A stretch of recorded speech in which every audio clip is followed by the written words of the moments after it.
This sucks right now. Nobody wants to be where we're at. Not me, not anybody. But we are. We put ourselves in this position, so we'll get ourselves out. There you go. That was Vrabel. He's right. It does suck, and they do suck. Stillman and Company, 102.5, 106.3 The Game, streaming live on Twitter, Twitch, YouTube, and Facebook live from the Hiller Plumbing, Heating, Cooling, and Electrical Studios today, Bridgestone Arena inside of Barrel House, where the Predators take on the Colorado Avalanche tonight. David is in for Ian. Hello, David. What's going on, buddy? Great. Let's get right to the game. So, there is no sugarcoating this. The Tennessee Titans are objectively terrible. And they are terrible in every aspect of the game of football. They can't run. They can't pass. They can't block. They can't rush.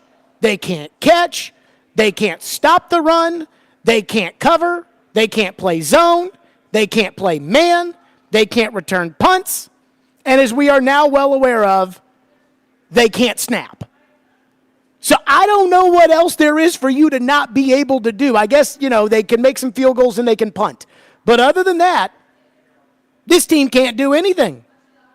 This is a horrible football team.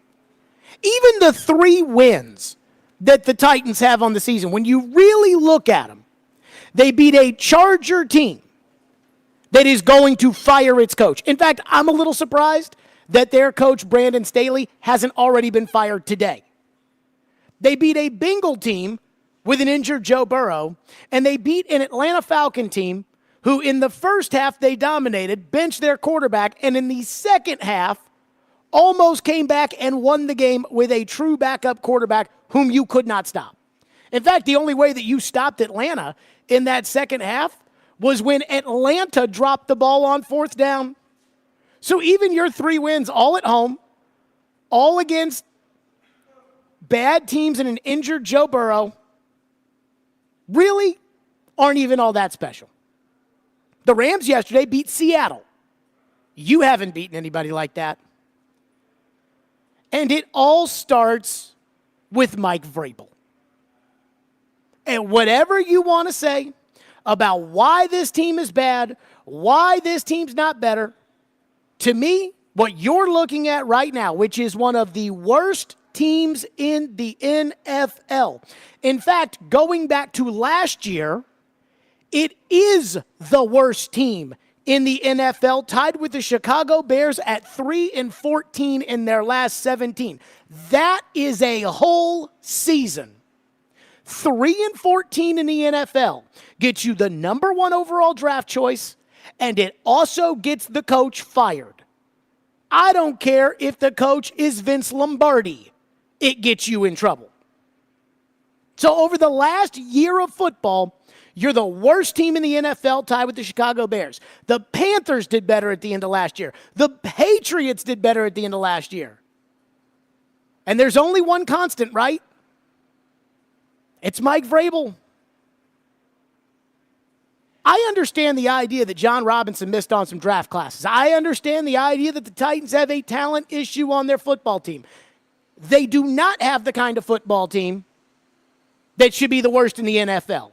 No team with Derrick Henry and Jeffrey Simmons and Ryan Tannehill and DeAndre Hopkins and what started the year with Kevin Byard. No team with those kind of players should be the worst team in the NFL. Think about it this way. Do the Bears have any of those players? Do the Panthers have any of those players? Do the Patriots have any of those players? I don't even know who the best player on the Patriots is. I think it might be a safety named Duggar. You have Derrick Henry. You have DeAndre Hopkins. You have Jeffrey Simmons. You have, again, not great players. You don't have the Ravens roster, but you've got a roster that's better than the worst team in the NFL. You got a roster that is better than the team yesterday. You went on the road, and you just straight up couldn't compete. But you got a center that can't snap. That's not John Robinson's fault. Which, again, takes me back to Vrabel. I feel like I am living Jeff Fisher 2.0. There are so many things that align with the Jeff Fisher era that are almost similar to that with Mike Vrabel. For starters, and I think a lot of this for us goes back to 99 when they officially became the Titans. So throw the Oiler years out. Jeff Fisher had success at the very beginning as coach of the Titans. They went to the Super Bowl. The next year they were 13-3. They were the number 1 seed in the AFC. They had a down year, then they had 2 good years.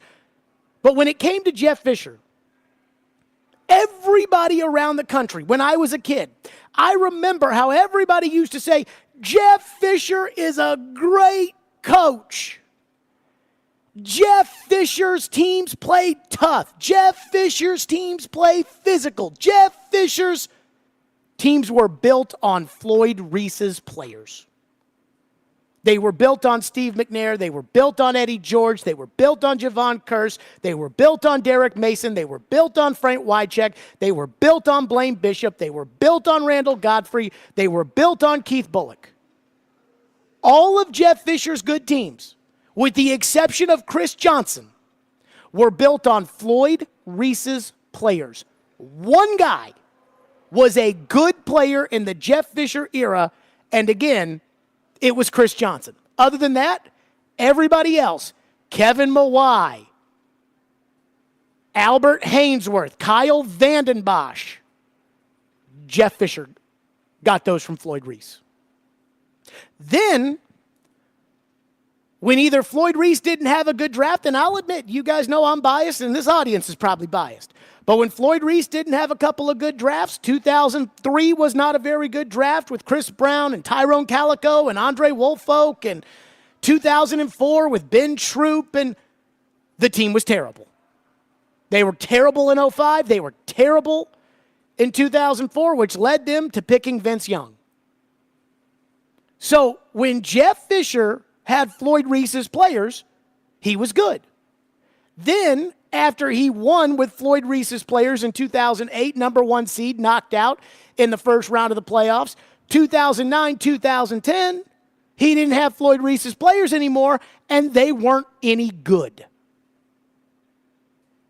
Jeff Fisher leaves the Titans, and Jeff Fisher goes to the Rams, because just like they tell us with Vrabel, oh my God, if you lose Mike Vrabel, he'll get another job any day of the week. People will, they'll hire him tomorrow. And the Rams did with Jeff Fisher.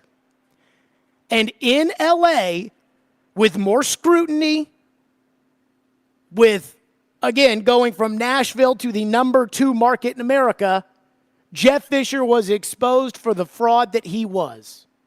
All of his success as a coach in the NFL was on the back of Floyd Reese's players. And Jeff Fisher had some good coaching hires over the years, guys like Jim Schwartz or Mike Heimerdinger, but he hired some real bozos like Norm Chow and Chuck Cecil. When it comes to Mike Vrabel and his coaching staff, he's hired some good coaches. Arthur Smith was a good coach. Dean Pease was a good coach. Jim Schwartz, good coach. But on this coaching staff, look at the line coach. Look at the coordinator on defense. Look at the special teams coach. Vrabel hiring real bozos. But I'm sure back in the day, and I remember when Jeff Fisher was putting a bad product out there, I'm sure people said, well, Jeff Fisher doesn't have the talent. Except that eventually Jeff Fisher got to be able to make those choices, and Jeff Fisher, again, outside of Chris Johnson, did not do a good job. John Robinson missed in these drafts. I got it. But John Robinson's not responsible for Andre Dillard. John Robinson's not responsible for your center who cannot snap the ball. John Robinson is not responsible for the fact that Christian Fulton on 4th and 4 cannot stay disciplined and decides to run at the quarterback who just drops it off to a receiver who runs 30 yards and essentially ends the game. It's not John Robinson's fault. But that's what the excuse is going to be. The excuse is going to be that he doesn't have any talent. How's he supposed to win with these players? You mean the players he went out and got this year? Jared, they don't have any corners. What are they supposed to do? They drafted a running back in the 3rd round. Guys, Mike Vrabel is what he is. He's a former player who has street credibility because, like everybody else on the Patriots over those years, Tom Brady carried them to championships. The difference between him and the Belichick tree guys is he's actually got the skins on the wall from playing in those games, and those guys don't. But the results are all the same. And the second John Robinson's good players, and I'm not taking up for Robinson right now, but the second his good players, David Long Jr., A.J. Brown, Nate Davis, Ben Jones, Taylor Lewan, the second, I guess Lewan wasn't his pick, but the second his good players are gone, Byard, you're the worst team in the league. You're right there with Chicago. So I've already lived through this once. I don't need to live through this again. And Mike Vrabel today, when asked about whether or not he's going to make some changes or he's going to, nope. Mike Vrabel's fine. They're just going to practice harder. They're going to get it right. In fact, they had a good week of practice last week. I don't know what happened in the game on Sunday. So you guys can sit there and make excuses for Vrabel. I don't know if you're going to or if you're not. I have no fear of Mike Vrabel going to another team. I am not somebody who's going to sit there and say, oh, my God, he's going to get a job tomorrow, so that's a big deal around here. So did Jeff Fisher. Every excuse you're hearing about Mike Vrabel are the same excuses that were told 20 years ago when it came to Jeff Fisher. I've lived through this. I don't want to live through Jeff Fisher again. And that's where you're headed.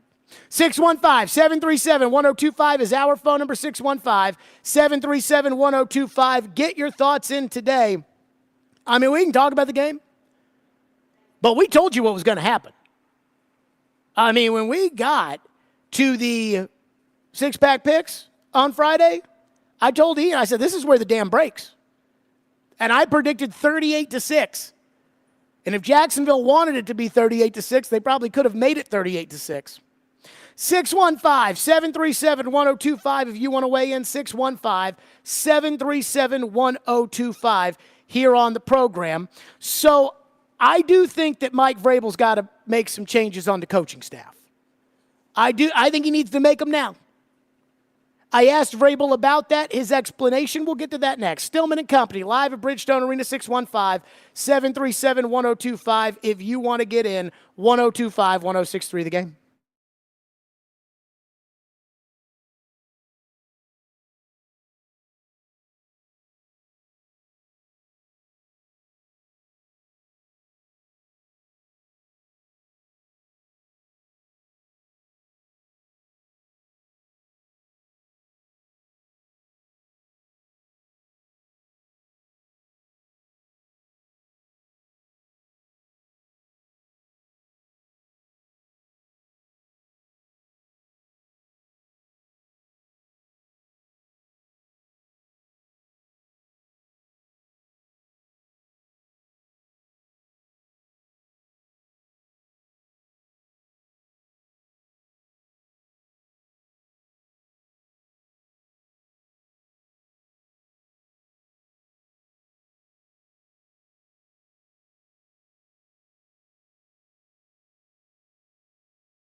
Boy, bad snap. Football is loose. Who's got it? It looks like Jacksonville waiting for the signal.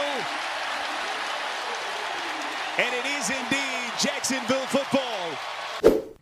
You know, the snaps are, we'll have to snap 100 a day instead of the 50 that we snap right now, and you can't operate under center the entire game. That's probably not going to be a possibility, so we better get them figured out, and making sure that everybody's on the same page of where the ball's coming.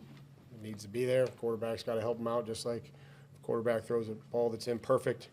I like to see the receivers try to help them out. I'm not saying that that's Will's responsibility, but when things like that happen, hopefully other guys can, catch the ball, get on it when it's on the ground.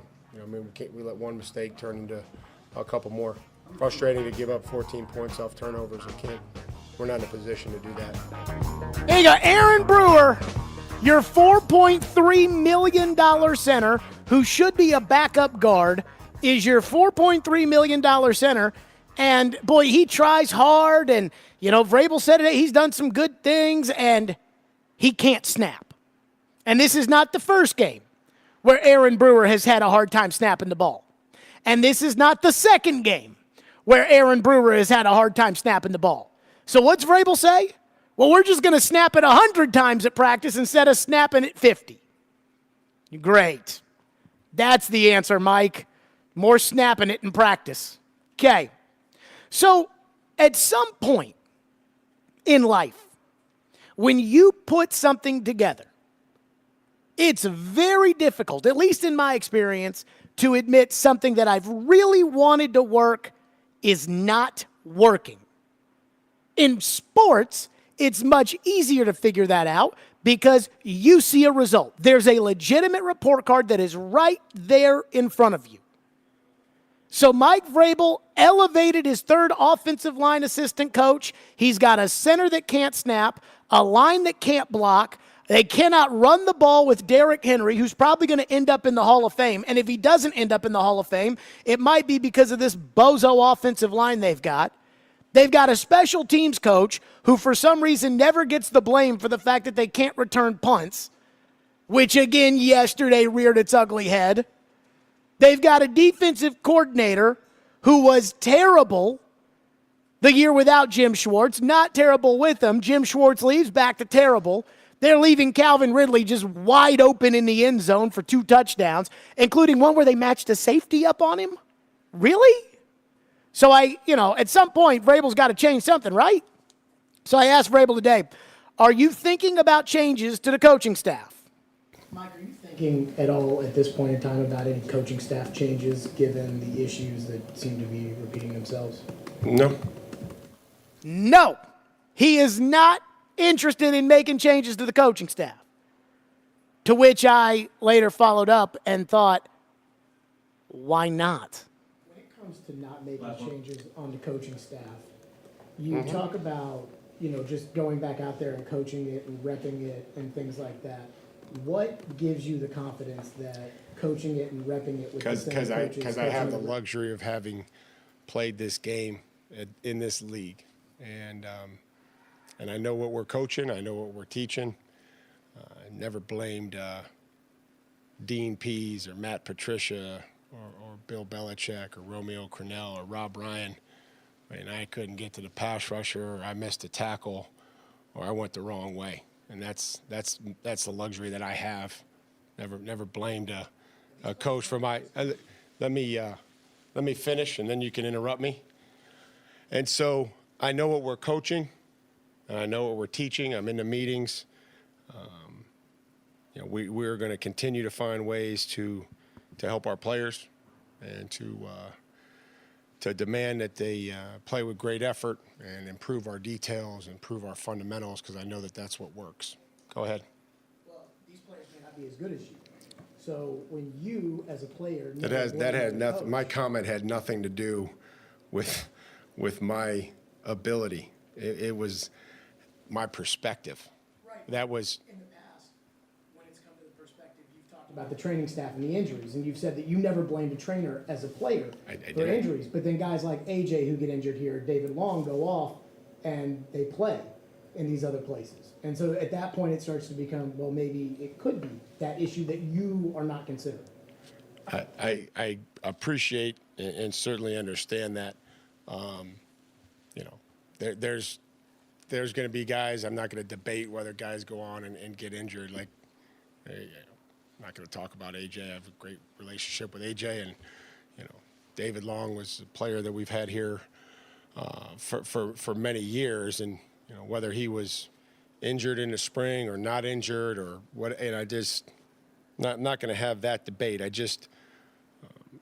don't think that making changes to a coaching staff at this point in time is warranted. I believe in our staff. I believe in our players, and we're going to find ways to improve. We're going to find ways to, win after we find ways to improve. Let me ask you, does that explanation satisfy you? Now, I'm going to make changes to the coaching staff because Jared Stillman, I played in the NFL, so I know what it takes in the NFL. Really? So why isn't every other head coach in the NFL a former player who played a high level in the NFL? I remember Isaiah Thomas trying to coach basketball. Zeke was a great point guard. Horrendous coach. But that's basically what Vrabel is saying. Vrabel is saying that I know these coaches, my coaches. I know these coaches. I know they're good coaches. I know that they're teaching them the right way, and I know that we're just going to keep teaching them the right way, and we're going to get a different result. Do you remember why you fired your last coach? Your last coach was not the worst team in the NFL over a calendar year, by the way. Mike Mularkey had you in the divisional round of the playoffs after a win on the road at Kansas City with Marcus Mariota as his starting quarterback. And you fired him. And you fired him because he wouldn't make changes to the coaching staff. So Mike Vrabel fires the terrible offensive coordinator after the year, fires the terrible offensive line coach, and he replaces the offensive line coach with his third assistant who has no NFL experience outside of working as your third assistant. That guy is doing a great job, according to Mike Vrabel, because he sees it every day. So even though your $4.3 million center, who Mike Vrabel loves, cannot snap the ball, we are all to believe that the coach is doing an excellent job. Now, I've been around a lot of coaches in my life. I've been around a lot of general managers in my life. I've been around a lot of people. And I have never once heard a coach tell me that, yeah, it doesn't matter if we're doing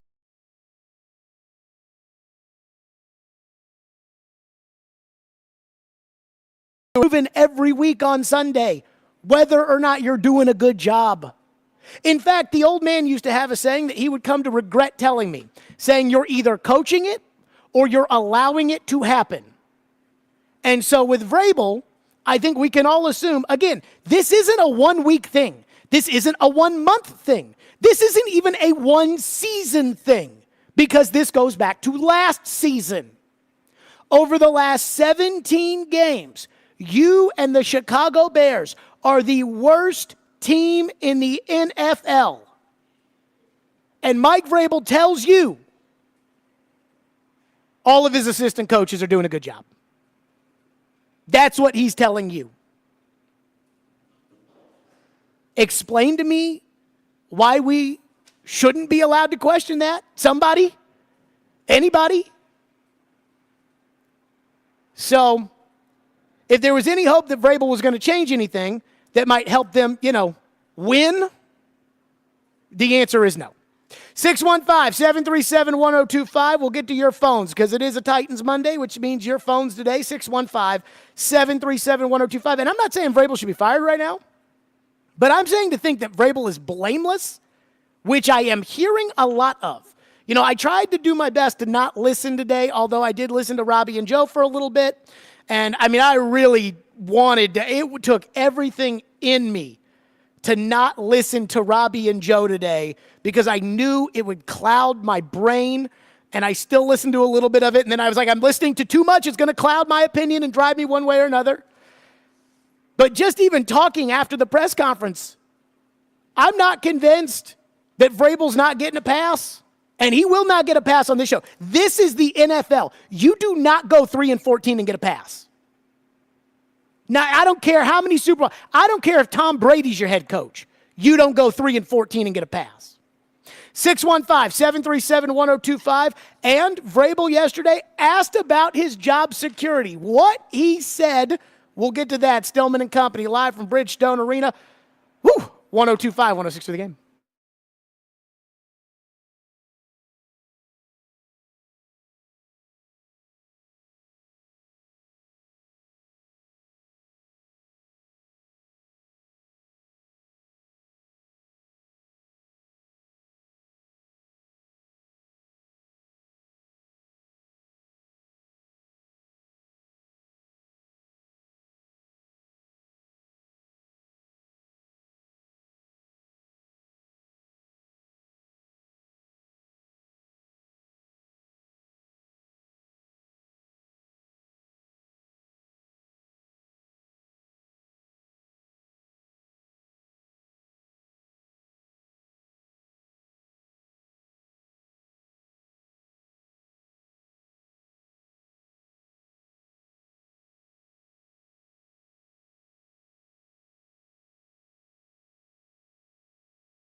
Do you think your job security is an issue, Mike, or going to be?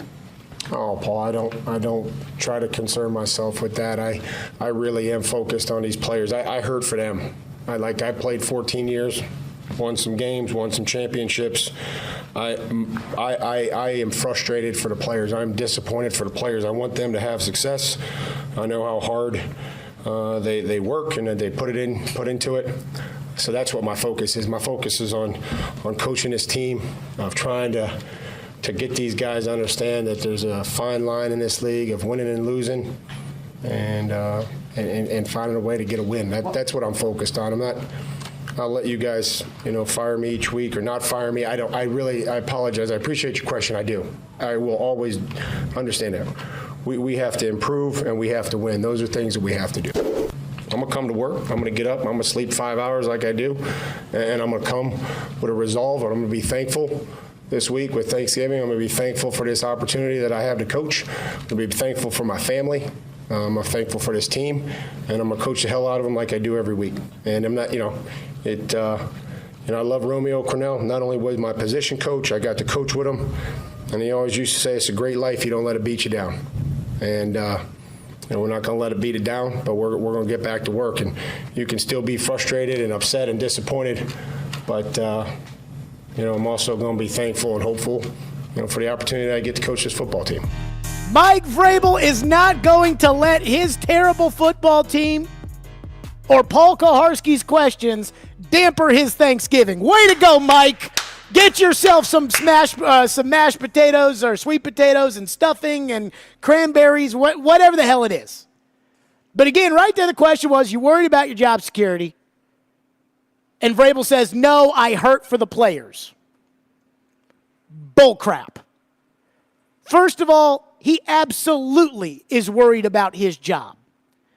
You do not go 3-14 in the NFL and not have questions about your job. I'm not saying it's impossible to not get fired after 3-14, but most people do get fired after 3-14. Now, I understand why Haas, the old equipment manager for 30 years, who Vrabel decided to fire this offseason, I understand why he wouldn't be worried about his job, but not a coach who's 3-14. And if Haas, the equipment manager, can be on the chopping block, shouldn't a coach who's 3-14 be worth discussing? So I think Vrabel is absolutely worried about his job, and he should be worried about his job. Now, at 5 o'clock today, I'm going to tell you exactly where my head would be if I owned the Titans, and you do not want to miss that. But I will just say this right now. I would not fire Mike Vrabel today if I owned this football team. So don't misconstrue this as Jared Stillman is calling for Mike Vrabel to be fired, because I'm not saying that. And I would not do that if I owned this team. But I just don't understand how we're supposed to excuse all of this other than to blame the old general manager or blame the new general manager or the injuries or the first quarterback or the second quarterback or the third quarterback last year that they pulled off the street. Or last year's offensive line, blame them. This year's offensive line. Or maybe we can look at the one constant in all of this. You see what I'm saying? 615-737-1025. Our phone line driven by WilsonCountyHyundai.com on a Titans Monday. Scott is in Franklin and is up next on the program. Thank you for calling. Thank you for waiting. Go ahead, Scott. I agree with most of what you said. I agree that Vrabel, quite frankly, I think he should be on the hot seat. I think it's one thing to, puff up, oh, my coaches are fine, my players are fine, to the press. But, if he actually feels that way, he probably needs to go. Well, let me ask you this question, Scott. But what do you think he thinks? What do you think? You know Vrabel well enough. What do you think he thinks? You think he thinks his coaches are the problem?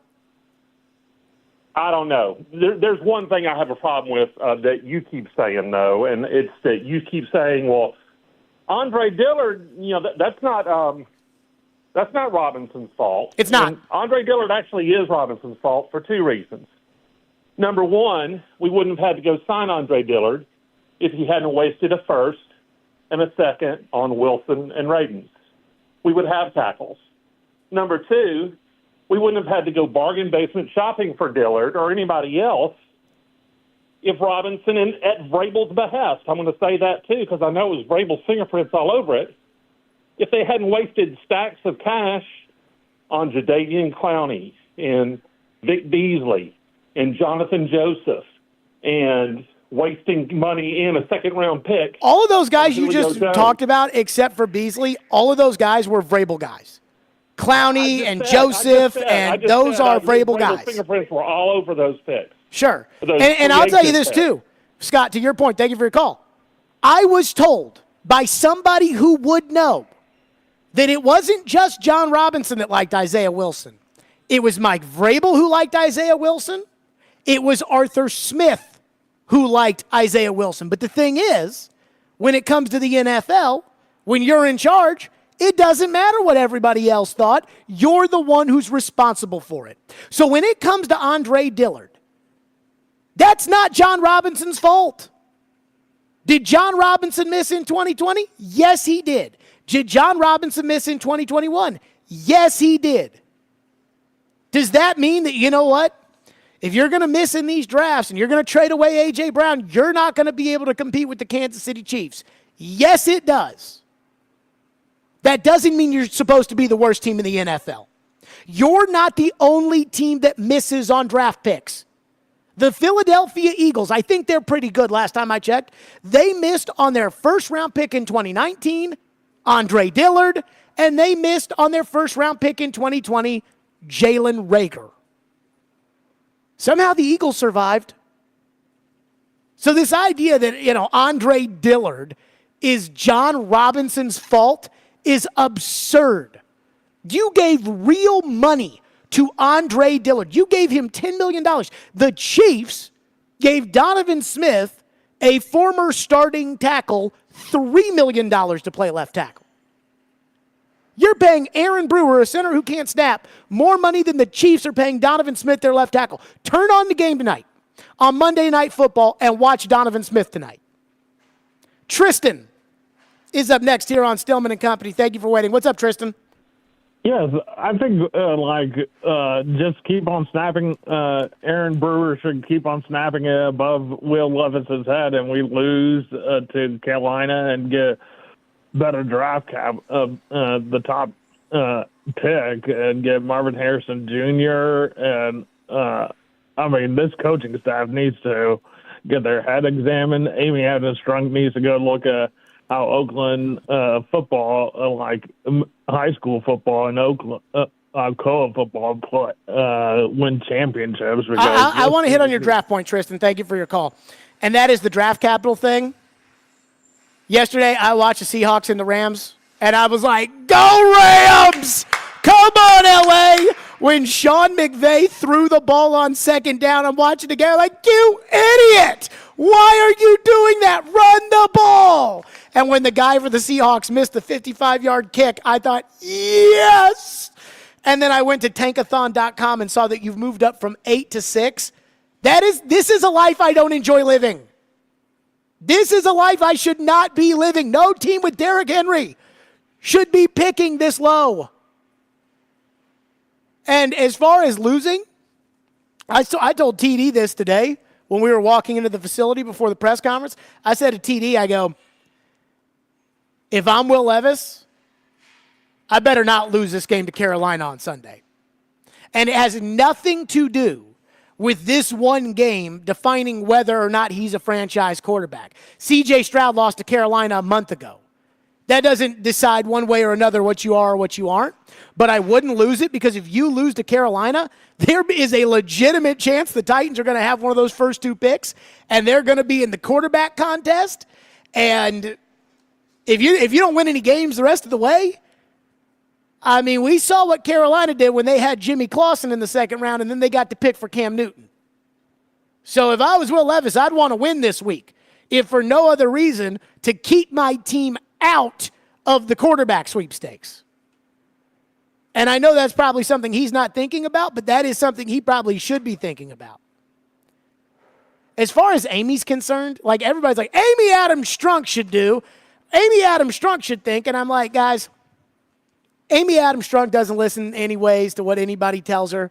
or else she wouldn't have embarrassingly fired John Robinson in the middle of last year the way she did. Even if you wanted to fire Robinson, which I would have been against, but I understood if you were going to do that at the end of the year, wait until the end of the year, not in the middle of the season.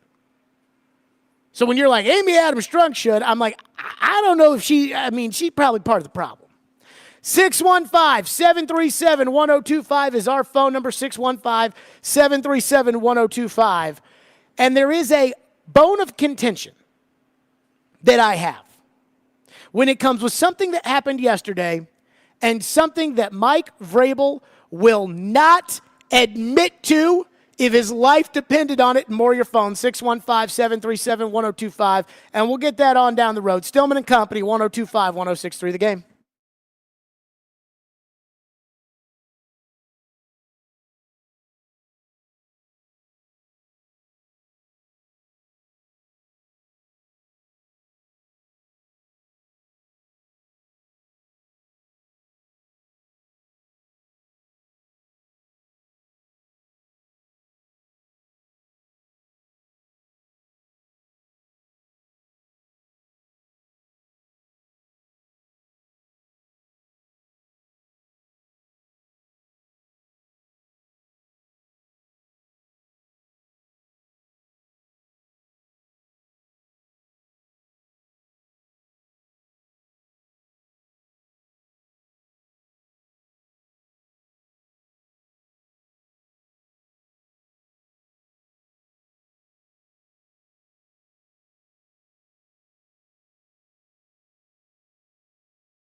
And Tennessee's defense, after the touchdown, forces a 3 and out. And that generates some life down on Mike Vrabel's sideline. Eric Garror back deep, standing at his own 20.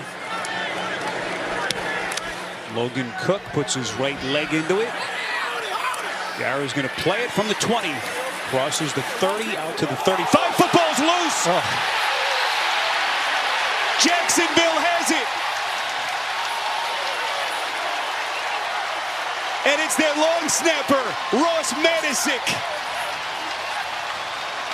Unbelievable. Yeah, I mean, long snapper's a good player.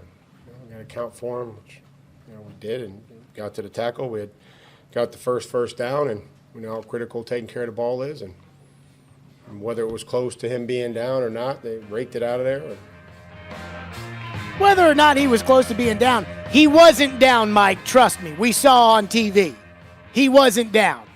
So Vrabel's punt return unit drops another punt, and I vowed when Mike Vrabel wanted to get in the pissing contest about Craig Aukerman at the Rand Carthon press conference, and everybody sat there and said, yeah, Mike. I said, we're going to play this cut.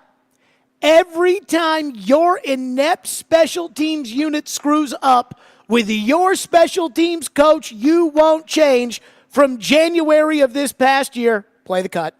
Why'd you keep Craig Aukerman on the staff with the special teams issues this season?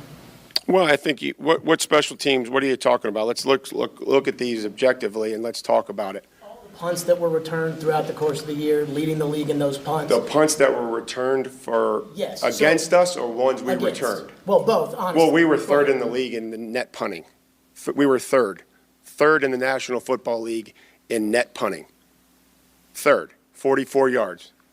Okay. So again, I'm happy to have this conversation, but our punter just set a record. And again, there were some long, flat punts that got returned. But when you look at it, third in the National Football League in net punting with the number of players that were on our punt team and the number of gunners we went through is pretty good. Okay, punt return issues. Yep. We got to find guys. Rand, go find some returners that don't drop the ball. Because I'm with you. We went through a lot of returners. You have a vision of guys, okay? You asked me a question. I'm going to try to answer it. We're going to catch punts until our hands bleed or they get calloused, okay? But we had a vision, okay, that we draft Kyle. We saw what he did early in the season. First game, huge punt return. Man, we got and then he muffs one, okay? And then he gets injured and he's practicing and then we go to Buffalo, right? And whatever it was Robert and Amani. Like, I can relive this. I would rather not. We got to find somebody that we can trust back there. But I can't put that on Craig Aukerman when I see the amount of time that we spend catching punts. Like, we go through more jugs machines than anybody. Okay, I get it. We got to make sure we take care of the ball. But I can't say that that's Craig Aukerman when I'm evaluating everything that we're doing. Okay, so that's not Craig Aukerman's fault. In fact, maybe it's the jugs machine's fault. Maybe they need to get more jugs machines. Jugs machine model AQS5HR #32. That jugs machine sucks. Go to the sporting goods store and go get a new one. Because it's obviously not the coach.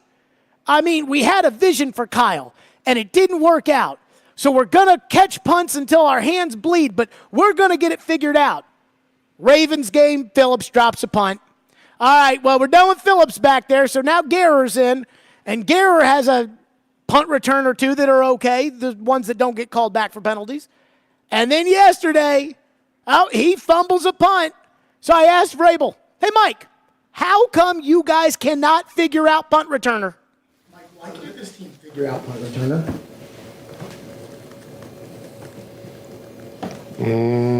He don't know. Yeah, I mean, I thought Eric's done a nice job.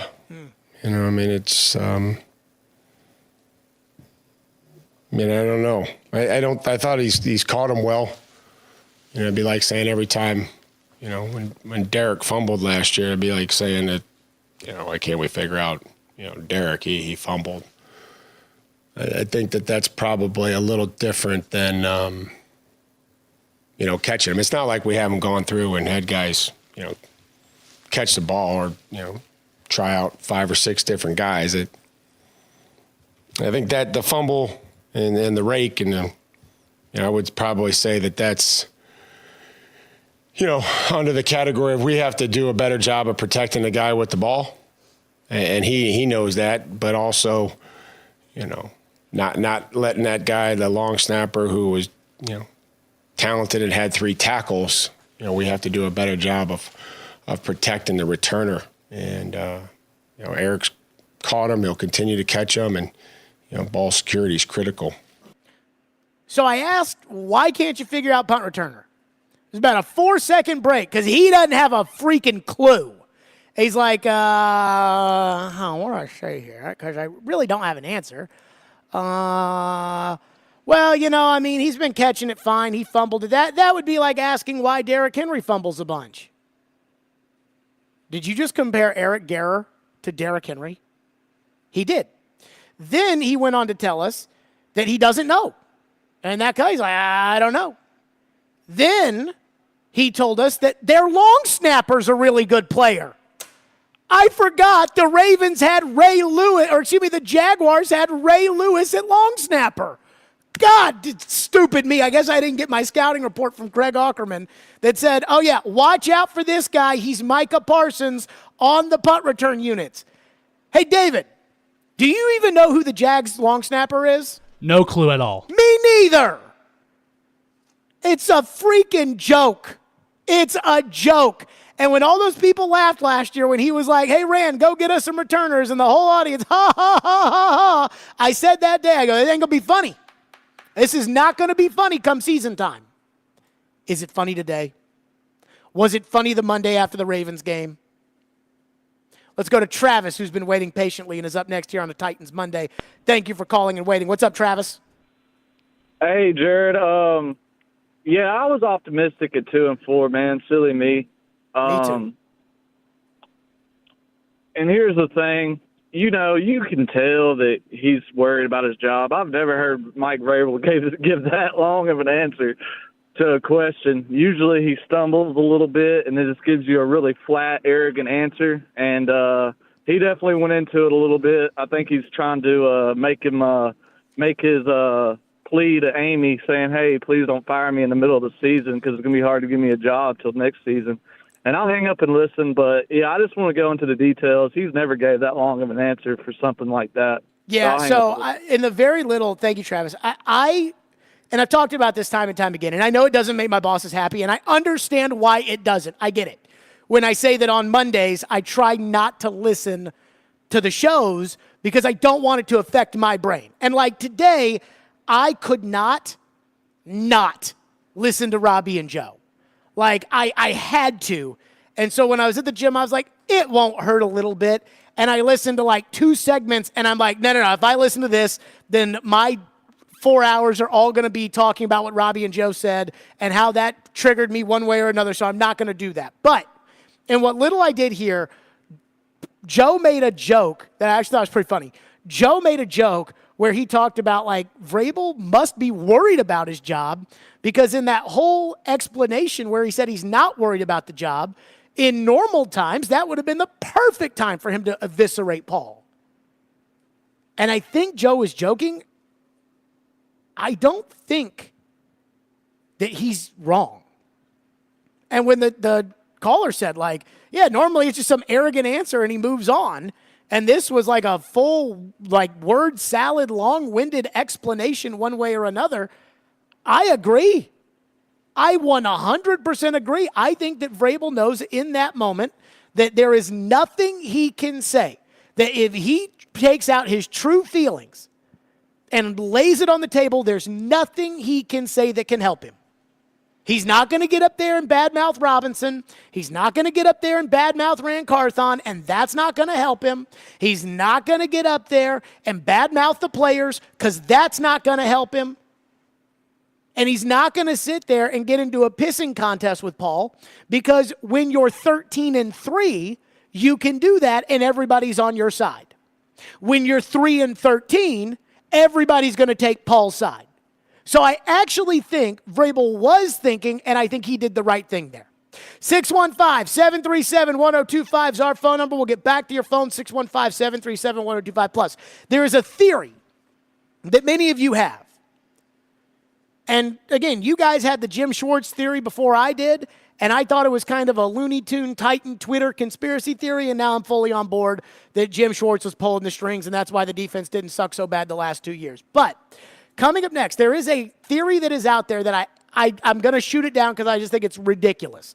We'll get to that coming up next. Stillman and Company on a Titans Monday, and of course your phones, 615-737-1025, 1025, 1063 The Game.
Stillman and Company, 1025, 1063 The Game, streaming live on Twitter, Twitch, YouTube, and Facebook live from the Hiller Plumbing, Heating, Cooling, and Electrical Studios, Bridgestone Arena today, where the Predators take on the Colorado Avalanche tonight. Now, I will be the first to admit that I have been wrong before in the past. That there have been things that I have thought to myself, there's no way that can be true, and then only later to find out that it is in fact true. So I want to put that disclaimer out here. But there is a theory that I see a lot, whether it's Twitter or the text line or whatever, where I feel like I'm talking to the base of Titan fans, that is this weird belief that Mike Vrabel is trying to get fired. That Mike Vrabel is trying to make things as bad as possible so that Amy Adams Strunk will fire him, and then he can go freely to the New England Patriots, and that there won't be a compensation discussion in order to get Vrabel to be the coach of the Patriots. And I just want you guys to know that I don't believe it, because I don't think Vrabel can be that stupid. I just don't think he's stupid enough to want to get fired. Yes, Vrabel will get another job, but you only get so many chances in the NFL. And remember, the biggest strike that was used against Mike Mularkey when he was here was, well, he failed in Buffalo and Jacksonville. And it lacks all the context of what happened in Buffalo, where he didn't hire the defensive side of the ball, and he claims that Jerry Gray and his staff coached like they didn't want to be there, and he wasn't allowed to make changes. Or Jacksonville, where he took the job, and in the middle of his first season, the team got sold. New owner wants his own GM and wants his own coach. But if Mike Mularkey had gotten his first chance with the Titans and had taken the worst team in the NFL to a 9-7 record, and then the second year had them in the playoffs and won a playoff game, you can't fire that guy. So the only reason that you were really allowed to fire him was because he had, quote unquote, failed in Buffalo and Jacksonville. Same with Jeff Fisher. So if Vrabel gets another job, and he will, and he fails there just like Jeff Fisher did with the Rams, then Vrabel's done. Then there is no shield of, well, it was this guy's fault, and he traded away A.J. Brown, and he moved this guy. No. That's on Vrabel. So while I guess on the surface, in the short term, it would make sense, Robert Kraft's floated it out there that he wants Mike Vrabel to be the coach, which is probably why the Boston Globe wrote that story. Kraft probably told him, you know, the way super PACs work, super PACs are not allowed to talk directly with campaigns, which is crazy to think about.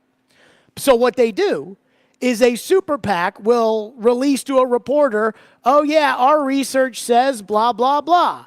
And so then the campaign will hear what the research said because the super PAC's not allowed to talk to them. Well, Robert Kraft is not allowed to talk to Mike Vrabel about coaching for him because he's under contract with the Titans. So you go to the paper and you tell the paper, oh yeah, you know, we'd love Mike Vrabel to be our coach here, you know, oh yeah, but just say source close to the team, and then the paper publishes it, and so now it's out there. But if you fail that second time, like, you're done. Like, that's who you are. There's no, again, I've seen it. Jeff Fisher, I mean, I cannot tell you how many times in my life I was a kid and I couldn't stand watching Jeff Fisher coach the Titans into the ground. And I was told by every talking head when I would listen to the radio or whatever it may be of, if you fire Jeff Fisher, he'll get a job tomorrow. And there was nobody that just introduced the idea that it was possible that Jeff Fisher kind of sucked. There was nobody that could have thought that. Then he goes to the Rams. They continue to suck. Then they move to L.A., so now it's a high-profile job. He gets into a spat with Eric Dickerson, and now everybody thinks Jeff Fisher sucks. And I got to believe that Vrabel is smart enough to know that.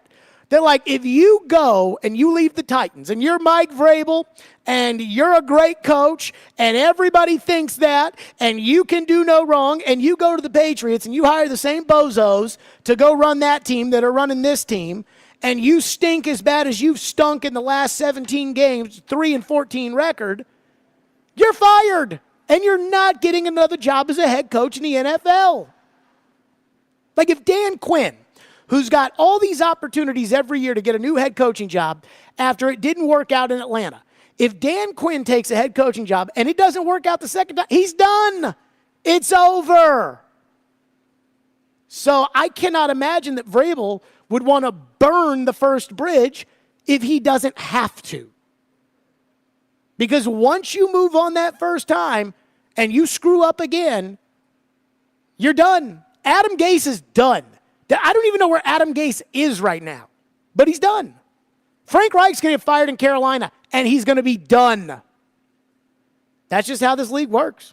Scott's in Goodlettsville. Our phone lines are driven by WilsonCountyHyundai.com, 615-737-1025. Thank you for waiting. Scott, go ahead. Great show as usual. Anyway, if Vrabel's serious, why would he let him trade off A.J. Brown, and why would he let the best defensive safety he's ever had go?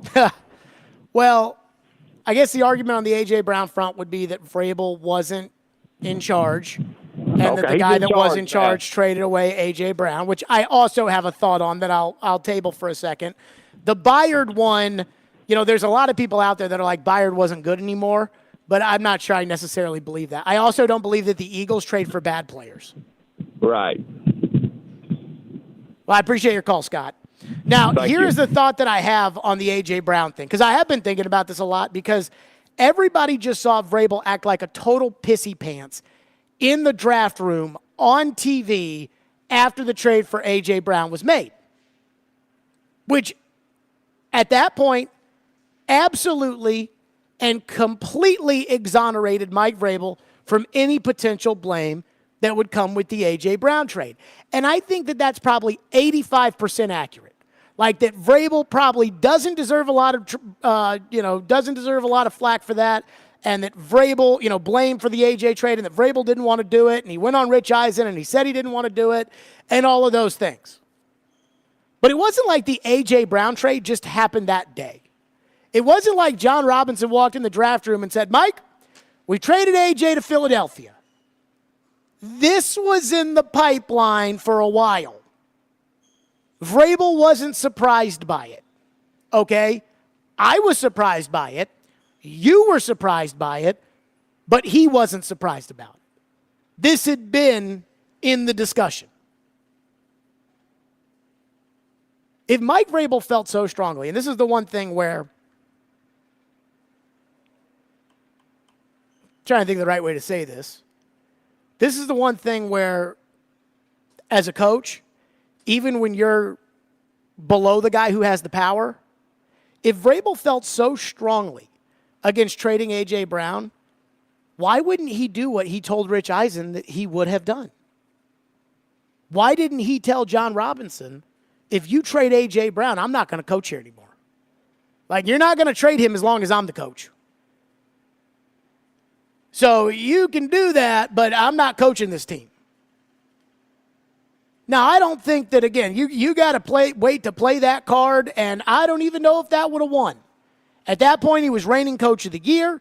Robinson had drafted Caleb Farley in the first round the year before. My guess is Vrabel probably had more juice than Robinson if it was a pissing contest and push came to shove.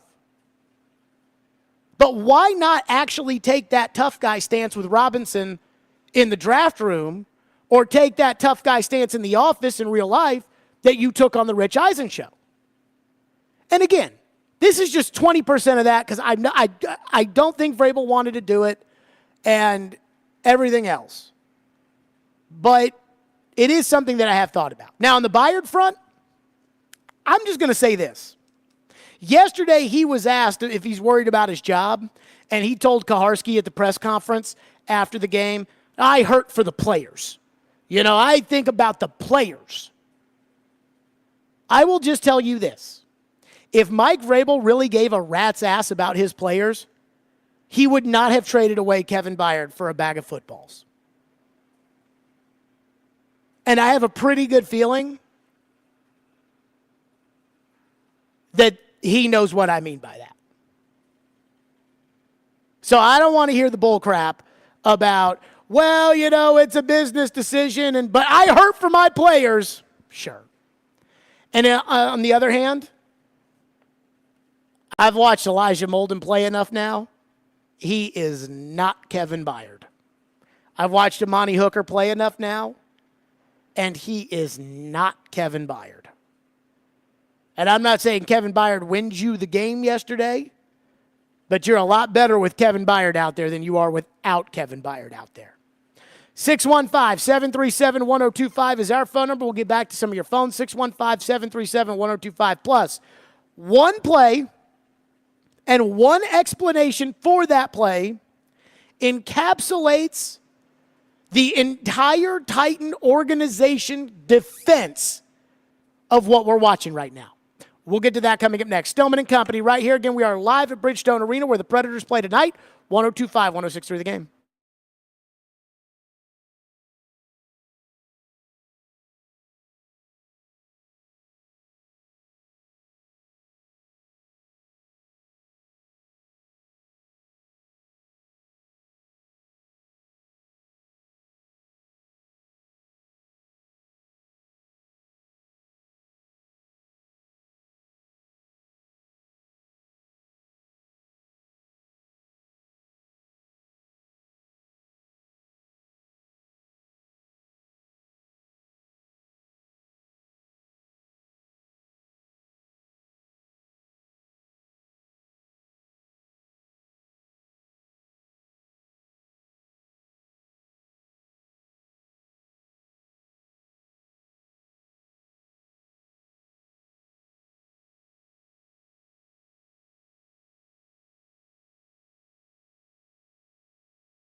for Tennessee. You already had a chance to get off the field, but the pass interference gives Jacksonville another chance. Again, they like to run corner routes to the short side of the field where Jones and Ingram are.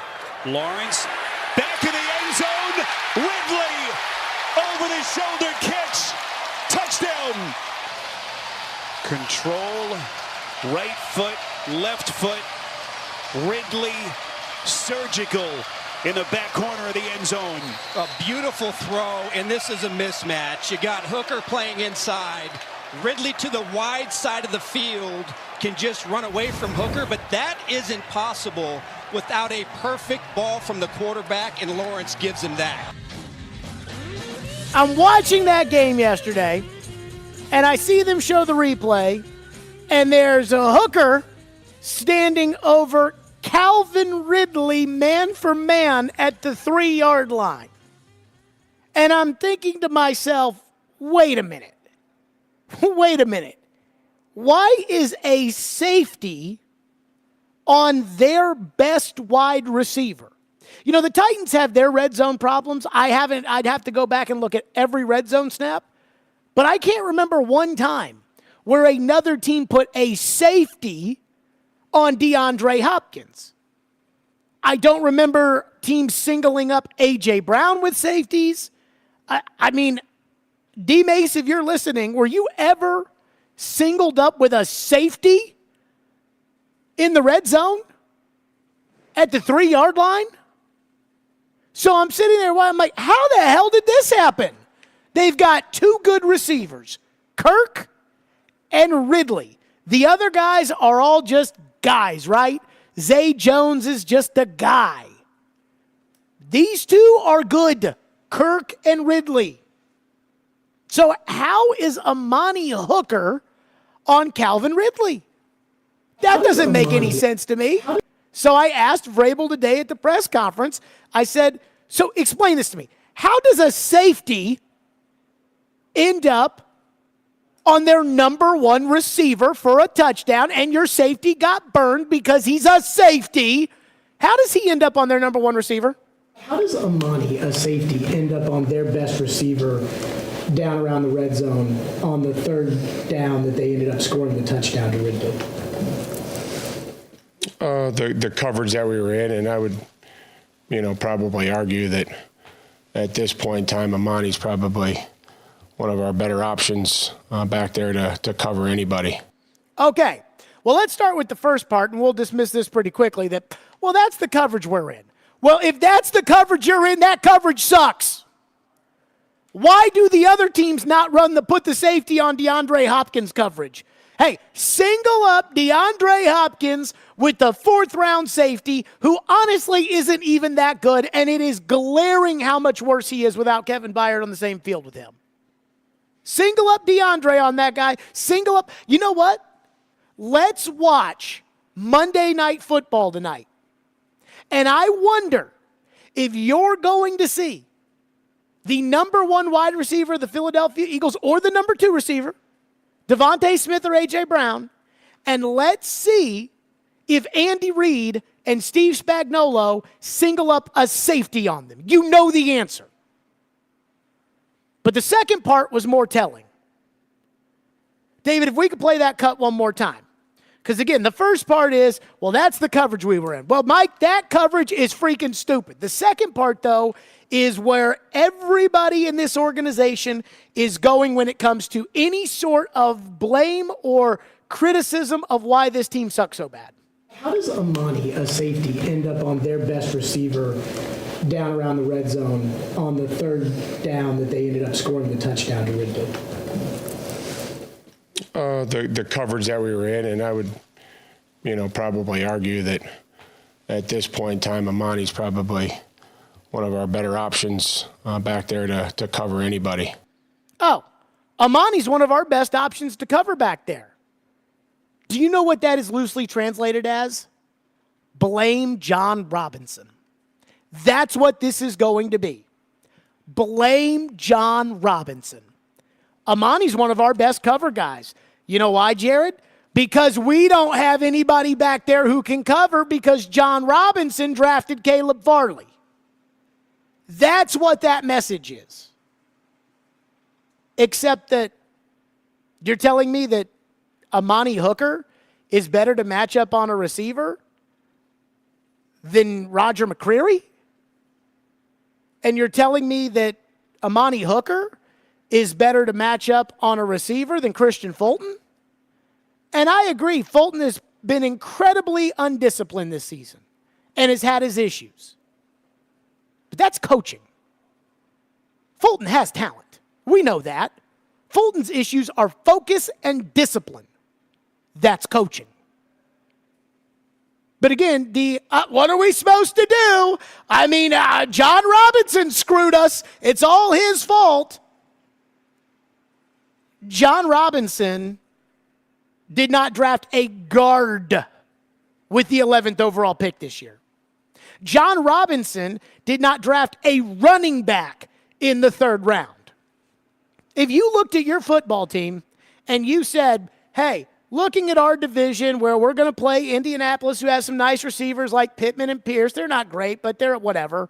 And we're going to have to play Jacksonville with Kirk and Ridley, and those guys are pretty good.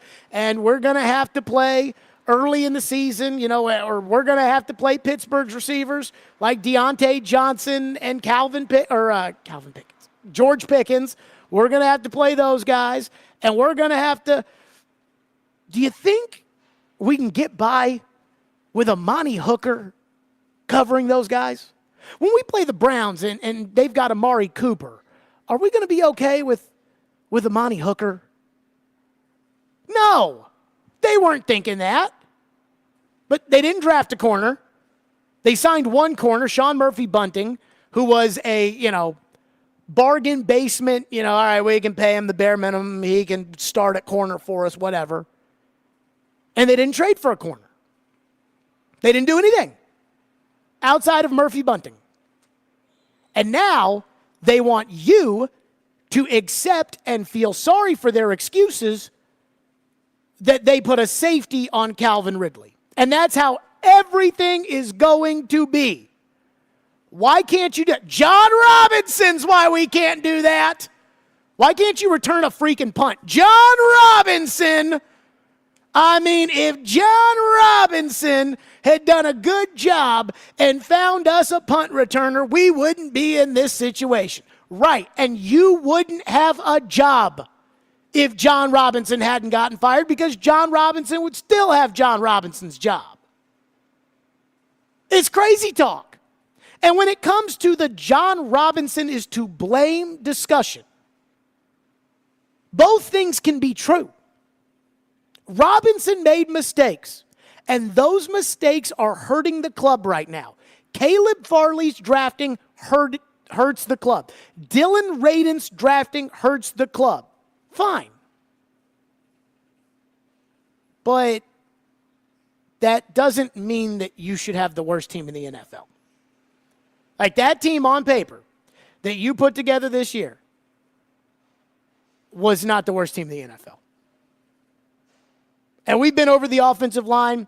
Robinson didn't sign Dillard. Robinson didn't draft Skoronski. Robinson didn't sign Brewer to a $4.3 million second-round tender, which is the definition of incompetence, because nobody around the league was going to sign Aaron Brewer to a multi-year contract if you had offered him the $2.6 million. And it's not only incompetent because of that, but it's also incompetent because he's a backup and he can't snap.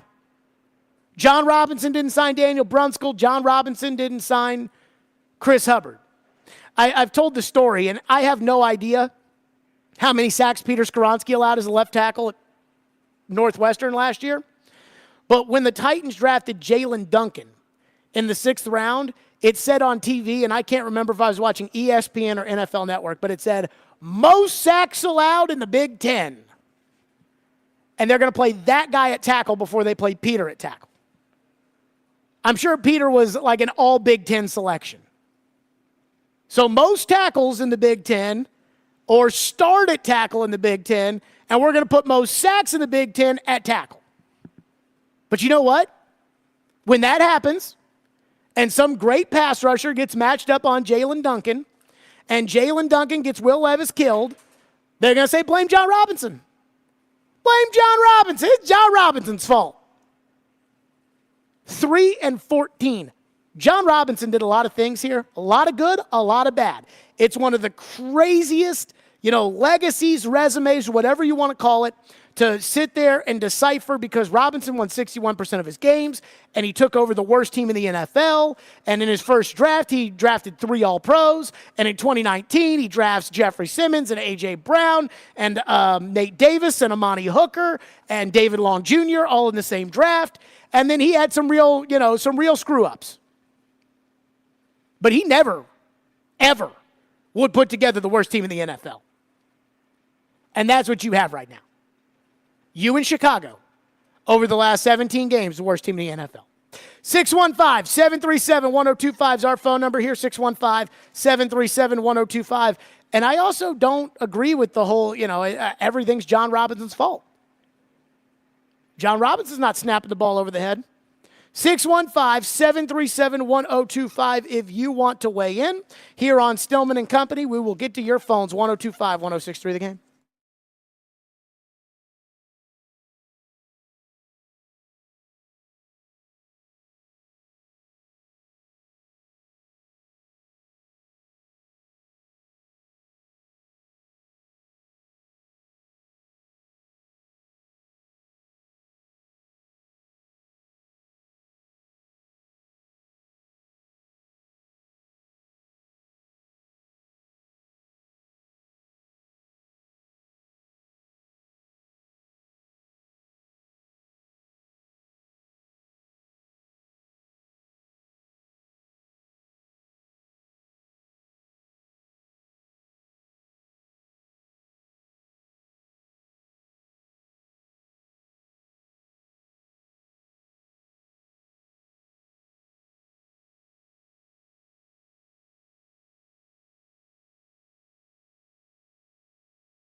Here's Henry, Wildcat. They get it back to Levis. Levis going to put some air under it. Towards the end zone, it's caught. Hopkins, touchdown. So Tennessee with a little bit of a magic trick. 43-yard strike from Levis. And finally, the Titans on the board.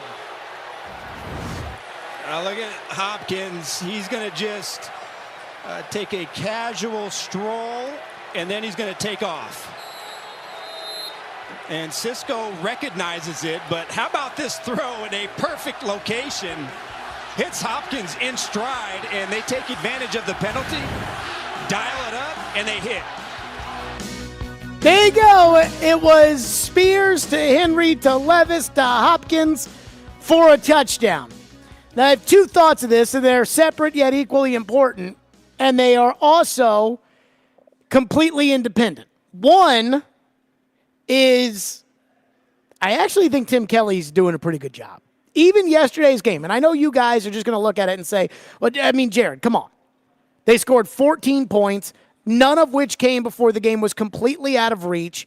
You know, their drives were all, punt, fumble, sack, fumble, this, that. I mean, they were terrible. You're going to tell me that the Titans had 12 first downs. 12 first downs. You're going to say they had 12 total first downs. They were terrible. And I guess, yes, the offense is terrible. That is, I think we can all agree on that, right? Okay. But the fact that Aaron Brewer can't snap is not the coordinator's fault, right? Like, Aaron Brewer has a coach, the offensive line coach. Aaron Brewer has a second coach, the offensive line assistant coach. Tim Kelly's job is to draw up the plays and to call the plays. I mean, they run the reverse for Chris Moore, and that was a pretty good play. They get the ball to Okonkwo, and it doesn't get caught, and I need to look at the tape and see why it didn't get caught. I think that Chig might have dropped it, but Archuleta just eviscerated Levis for not completing that pass. But again, it was wide open, and the guy just, again, they didn't catch it, right? Like, Brewer gets turnstiled at the point of attack on the first drive. That's not Tim Kelly's fault. Levis holds on to the ball a little too long. So that's not Tim Kelly's fault. I thought in this game, Tim Kelly, made some really nice calls. He moves the pocket early. He runs the play for Chris Moore. I thought Kelly, again, on calling the plays, I thought he did a terrible job in two of the first three games, the Saints and the Browns, because I thought both game plans were stupid. But for the most part, I think Tim Kelly is doing a decent job. Now, the second part is the criticism here when it comes to Tim Kelly, which is, why was the trick play in the bag, Spears to Henry to Levis to Hopkins, why did you wait until the game was out of reach to be able to call that play? I mean, that's a nice trick play, right? So now you're not going to be able to run that play. I mean, you may have to make an alteration of it. Where was that play when the game was 0-0? Titans punt on the first drive. Jacksonville punts on the second drive. You run the play to Chris Moore for a gain of 38 yards. It's 1st and 10 at the Jacksonville 38. No score. Where is the Spears to Henry to Levis to Hopkins touchdown 7-0 Titans? Where was that then? So we're going to call it when the game is pretty much over? Well, that's stupid. I wrote in my notes, why not run the throwback Wildcat play there? 1st and 10 at the Jacksonville 38. And then the next play, by the way, was the one that Brewer snapped over Levis's head. And then, after Jacksonville scores a touchdown, in large part because of Brewer snapping the ball over Levis's head, you get the ball back, and you end up converting the 4th and 1 that you got on the penalty from Jacksonville. And again, Levis, you run the ball up the middle on a high snap from Brewer, 3 high snaps yesterday, but Spears gets you to the Jacksonville 46. And it's 3rd down and 7, and you run the screen pass.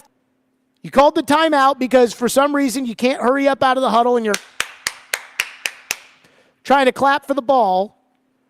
But you get the completion to Phillips. Now it's 1st and 10 at the Jacksonville 36. You're down 7-0. 1st and 10 at the Jacksonville 36. Why not Spears to Henry to Levis to Hopkins there? 7-7. Instead, you run the play when you're down, 27-0 when they ran that play? 27-0 when they ran that play from the first and 10 of the Jacksonville 43. What that tells me is that Tim Kelly went into the bag and burned a good play. That is a good trick play. And Tim Kelly burned a good trick play because they didn't want the final score to look as bad as it truly was on Sunday. That is ridiculous. So I do think overall Kelly's doing a nice job. I think he's designed some nice plays. I think he's gotten guys open. I think he's working with absolute chicken crap. But don't burn the good. You've got opportunities to run the good play, and now you wait until it's 27-0, and now you just, hey, here's this really good play that nobody saw coming, including me, and gone. Because I don't want to have to live down the fact that we didn't score any points at Jacksonville. Tim Kelly called that play knowing even if it works, it's not going to change the outcome of the game. Oh, God. It's just so frustrating. Texter said, what about the Simmons touchdown down by 30? I mean, that's not as big of a in-the-bag kind of problem that I have. Here's what I was thinking, though. I don't know about you guys, but when I saw Simmons come in on that 4th and 1, and they ran the ball with Henry, and Simmons just freaking smoked that guy, I thought to myself, where was Simmons on the 4th and 1 at Indianapolis? 4th and 1, have to have it. This was when, again, there very much was a season that was still in existence. Where was he there? But they didn't use him then. But they'll throw the ball to him down by 50 at the end of the game just to reward him for having played well, which he did play well. And you give Simmons that credit right there. Simmons played his tush off. But, I mean, it's just, why not use the play early in the game? Right? Like, why not use it early to go up 7-0 and then give your defense some hope? Instead, you don't, and you snap the ball over the quarterback's head, and here comes Jacksonville. Texture says, I guarantee you Vrabel demanded the trick play when it happened. He is the stupid one, not Tim Kelly. Same with the Simmons play. It would not surprise me at all. It would not surprise me if Vrabel hopped on the headset and said, let's call it. Because he didn't want to get shut out at Jacksonville. And said, let's call the trick play here, even though it's 27-0, even though the game's out. My dad had already stopped watching. You know, my dad is a busy guy. He's like, all right, I'm not watching this anymore. And then they scored the touchdown. And I'm not going to kid you guys. I'm sitting there watching the game, and at this point, I'm just kind of like catatonic, just sitting there staring at the television. And I see them run that play, and I thought, boy, that would have been nice when it was 7-0 Jacksonville. That would have been nice.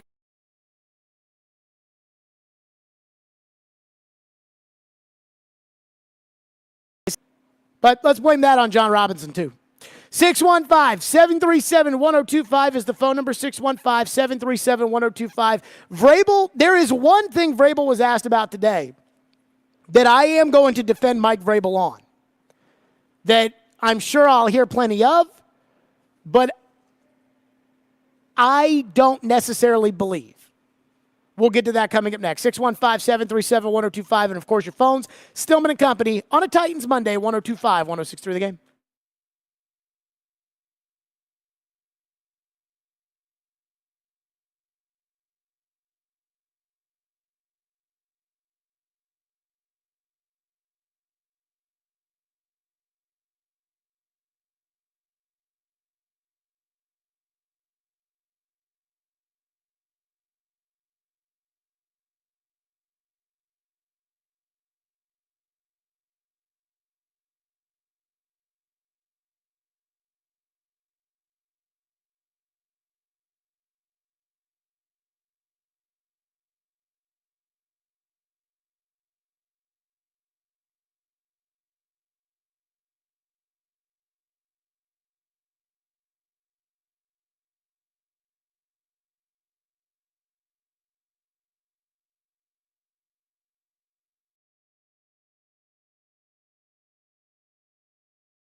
With the locker room itself, the team overall, what would you say are some examples of you still having a firm hold, a firm control of the locker room, so to speak? I've never, are you questioning that? I'm not sure. Is that something that you're are you questioning, Teron, my control of the locker room? I'm asking you're questioning it. No, what I'm asking you is for examples of how you still have. I'm not saying you do or don't have control of it. What I want to know is what are some examples of you having control? The same ones that I've had since I got here. I mean, I don't know how to do it any other way, be honest with them, coach them, and I have not, I don't know, I haven't really thought about it because I don't think, that there's, that's an issue. I wish we would win. I wish we were winning. I wish we were better. But I'm not going to compromise the things that I believe that, are going to help us win, and about the details and about, the little things, and not letting those slide, and doing my best to hold everybody accountable, including myself, as we go through this. That was Vrabel. By the way, I almost started laughing when he was like, TD, are you questioning if I've lost the locker room? Because all I was thinking was, hey, take that, callers last week that said that TD was a Vrabel yes man. Which made me laugh. But I'm going to say this when it comes to Vrabel. There are a lot of issues that I have with that response, but the idea of him losing the team is not one of them. And I think a lot of this is because of the Titans culture, which I actually think might be a bad thing. But this is not a throw people under the bus space. Like, the Titans don't do that. They never threw Mariota under the bus with Vrabel as the coach. Robinson is the general manager with this core of players. They never threw a coach they didn't throw Mike Mularkey or Terry Robisky under the bus. They didn't throw Matt LaFleur under the bus. They didn't throw Todd Downing under the bus. They just don't do that. This group, this, era of Titan football, Henry, Simmons, Byard, Lewan, Tannehill, that group, they just don't do that. Now, this is not going to last forever, because next year Derrick Henry's probably not going to be on this team. But as far as, do I think the guys on the team are listening to the coach, I don't think that they are disrespecting his authority. I don't think that they think that he can't fix the problems. I'm not saying that I think he can fix the problems. I'm just saying that I don't think that, he has, quote unquote, lost the locker room. Let's go to Chad, who's up next at 615-737-1025 here on Stillman & Company. What's up, Chad? Hey, thanks for taking my call. So I get that John Robinson was, quote unquote, responsible for a lot of this, but people act like Vrabel had no say in any players. Since he's been here, every player on that defense, Vrabel had to have some part of. But is it fair to say that, and I like Vrabel, I really do, is it fair to say that not only is he maybe not the best at evaluating player talent, but also coaching talent? Because the year that we made the run, who was the defense coordinator? Dean Pease and Arthur Smith, neither of which are quote-unquote Vrabel guys. Last year we had a better defense. Jim Schwartz, whether they ever say it or not, was in the building. He's no longer there. So Chad, I'm going to stop you right there because I agree. I'm going to tell you right now, I completely agree, and I appreciate your call. I believe Mike Vrabel is a good coach from the standpoint that Mike Vrabel can motivate you and get you to play hard. Mike Vrabel can get you to believe in yourself. Mike Vrabel has the credibility of 3 Super Bowls that he won with the New England Patriots. He's got a big, imposing personality. And again, I think that works in the macho man society of the NFL. That being said, I don't think Vrabel understands the first thing about player evaluation in the NFL, and this offseason, I think, is a testament to that. I do not think that Mike Vrabel is an excellent strategist. And I certainly do not think that Mike Vrabel can manage the coaching staff. I mean, I think that Mike Vrabel's coaching staff management is horrendous, which is why I compare him to Jeff Fisher. Because when Jeff Fisher had Floyd Reese's players, and Jeff Fisher had coaches like Mike Munchak, who, again, Mike Munchak was the offensive line coach, not because Jeff Fisher went out and found him, but Mike Munchak was the offensive line coach because he retired from the organization. He was a great coach. Les Steckel was his first offensive coordinator. That was Floyd Reese's buddy from Minnesota. I mean, we can go on the list as far as, they lose Greg Williams, they promote Jim Schwartz, and Jim Schwartz ends up doing a good job, but then Jim Schwartz leaves, they make Chuck Cecil the defensive coordinator, and in one offseason, the defense goes from one of the best and most imposing in the NFL to one of the crappiest overnight, and they're losing 59-0 in the snow at Foxborough. Jeff Fisher hired Norm Chow to be the offensive coordinator from USC, who did not know anything about the NFL game.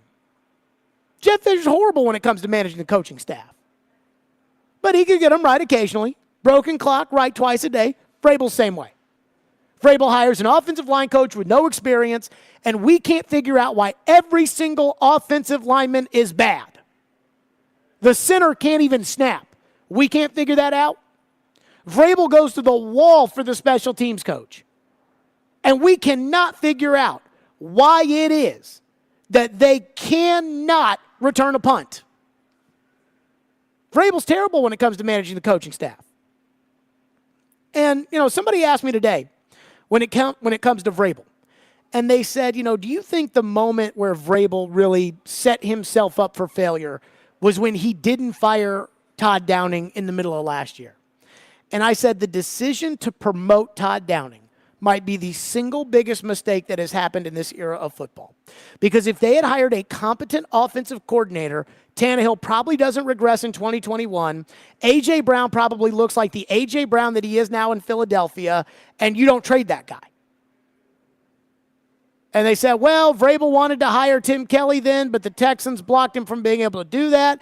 And I said to that person, I go, there are options outside of the people that you know that you can hire to be good coaches. Like there are coaches that Mike Vrabel does not know who he could hire to be the offensive line coach of the Tennessee Titans. It is called an interview process. Recommendations are important. But he doesn't want to do that. He only wants to hire people that he knows. And I have no sympathy for that. It's lazy. And I'll tell you why. I didn't know who Caroline Fenton was until Ryan Porth and I went looking for Caroline Fenton. We went looking for we had a very specific idea in mind of what we were looking for. Floyd had gotten sick. I had been doing the show by myself. We had been talking through things, and I was like, I can do this show by myself. We don't need, I don't want to put a second person where it's like Jared and this person when I feel like we had a lot of positive momentum in the way we were going. And I also thought it'd be unfair to whoever it was to have to replace Floyd Reese. And so I said, we were really starting to launch up our digital operation. I said, let's look for somebody who knows digital. Let's look for somebody young, somebody we can coach up, somebody who can fit a role. At this point, I had no idea who Caroline Fenton was. Porth gets a resume emailed to him, and he's got Caroline's resume in front of him, and she's doing digital at ESPN, and one of the references on her resume was Jason Fitz. Porth calls Jason Fitz. Fitz raves about Caroline. Porth interviews Caroline, tells me, I want you to meet her on Zoom. I think that this has got potential. The day that the Colts traded for Carson Wentz, I had a Zoom with Caroline. And at that point, I was like, this is exactly what we're looking for. Caroline comes to town. Caroline kept mentioning, Mike Golick Jr. and how she had worked a lot with him at ESPN. I called Golick Jr. Golick Jr. just swore up and down about the kind of person Caroline was, Caroline's work ethic, all of these things. Caroline comes to town. We spend the day together. I'm like, we're hiring this person. But I didn't know who she was. And so if I and Ryan Porth can do that, if we can get together and we can find Caroline Fenton, who fit exactly what we were looking for. And was Caroline perfect right away? No. But we had a plan the whole time. If we can do that, Mike Vrabel should be able to do that too. Instead, Vrabel just hires people he knows. And then when it's like, Mike, do these guys suck? No! How dare you question? I played in the NFL. I know. And so I completely agree with your take, caller. 615-737-1025 is our phone number here on the program, 615-737-1025. The biggest problem in the Titans organization is, and I have the answer. That's next. And at 5 o'clock today, I will tell you what I would do or where my head would be if I owned this football team. And I'm telling you, like, you do not want to miss that. 615-737-1025, Stillman and Company, 1025, 1063 The Game.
Stillman and Company, 102.5, 106.3 The Game, streaming live on Twitter, Twitch, YouTube, and Facebook live from the Hiller Plumbing, Heating, Cooling, and Electrical Studios. Today, Bridgestone Arena, Predators and Avalanche. Tonight, right here, 7 o'clock, 102.5, 106.3 The Game. It is a Titans Monday, Titans losers at Jacksonville. I don't even remember what the final score was. It was an ass-kicking. You all know that. And 1 hour from now at 5 o'clock, I will have my plan, what I would do, or at least be thinking, if I owned this football team. And speaking of owners of the football team, they are not blameless in what is wrong with the Titans right now. The Titans lack one very important thing as an organization. And it starts at the very, very, very, very, very top of it, and it is seeping its way into the locker room and onto the field on Sundays. And the word is accountability. The Titans don't have accountability. And it's not just the owner that doesn't have accountability, but the owner never talks to the media. In fact, last year, they fired the general manager, and the owner did not talk to the media. The owner did one sit down. That's it. Normally, she talks to Mike Keith and Jim Wyatt, house media. When's the last time Amy Adams Strunk, makes this huge decision, fires a general manager in the middle of the season that nobody saw coming, and she doesn't take one question from Paul Kaharski about it? So there's no accountability with ownership here. Then there's the team president, who only talks about the new stadium. I'm not even sure he does anything that doesn't have to do with the new stadium. And I hate to break it to you, Burke, and I love you, but if you guys don't put a better product on that football field, there may not be anybody in that new stadium when it opens. I guess there will be, Cowboy fans when they play here, Eagle fans when they play here, Pittsburgh fans when they play here, 49er fans when they play here. But there's not going to be Titan fans if it keeps going the way that it's been going. The Titans drafted Peter Skoronski with the 11th overall pick. And on draft night, they were asked, is Peter going to play guard or is Peter going to play tackle? And they would not tell you. Why? If you have conviction that Peter Skoronski is going to be a great guard in the NFL, why not say, we think he's going to be a great guard? Why does it have to be such a secret? Mike Vrabel has won 3 out of his last 17 games. Over the course of one season, that puts you as the worst team in the NFL, tied with the Chicago Bears. You suck. We're going to change out any of the coaches? Nope. They've got a center that can't snap the ball. We're going to take the center out? Nope. So where's the accountability? I don't get it. I don't see it. You had your offensive coordinator last year get pulled over for a DUI. Any accountability there? Nope. The only reason Vrabel gets up in front of the media and answers these questions after they get their teeth kicked in is because the NFL makes him. And if he didn't have to do it, trust me, he wouldn't. Have you heard Rand Carthon talk about the Kevin Byard trade at all? No, Rand Carthon doesn't talk to the local media. Rand Carthon talks to the Atlanta media. There's no accountability around here. None. And the crazy part about it is, I don't think they care. Like, the owner has to know that when she fires John Robinson and she barely talks about it, that it is an embarrassing look, and it really does affect the entire organization, and it does affect the football product. But I'm not sure she cares. The team president has to know that when we look at the organizational flow chart, we know team president is above general manager.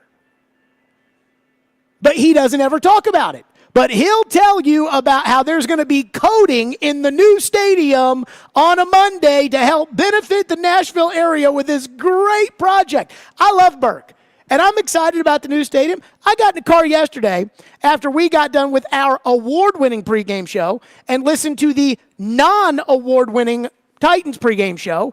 And as I was in the car listening to it, it's like, here's Burke talking about the stadium. I'm like, I don't care about that. Let's talk some ball. But he didn't, nope, only here to talk about the new stadium. And it's like every time you ask a question about like, why didn't this work out or why is this, it's how dare you question this idea? I mean, I've told you the story about the Bayard report that I had, and I said, hey, have Rand call me, let's go over this, whatever. Nope. But then as soon as Rand didn't like it, he's running around. That's not true. That's not there. That's not.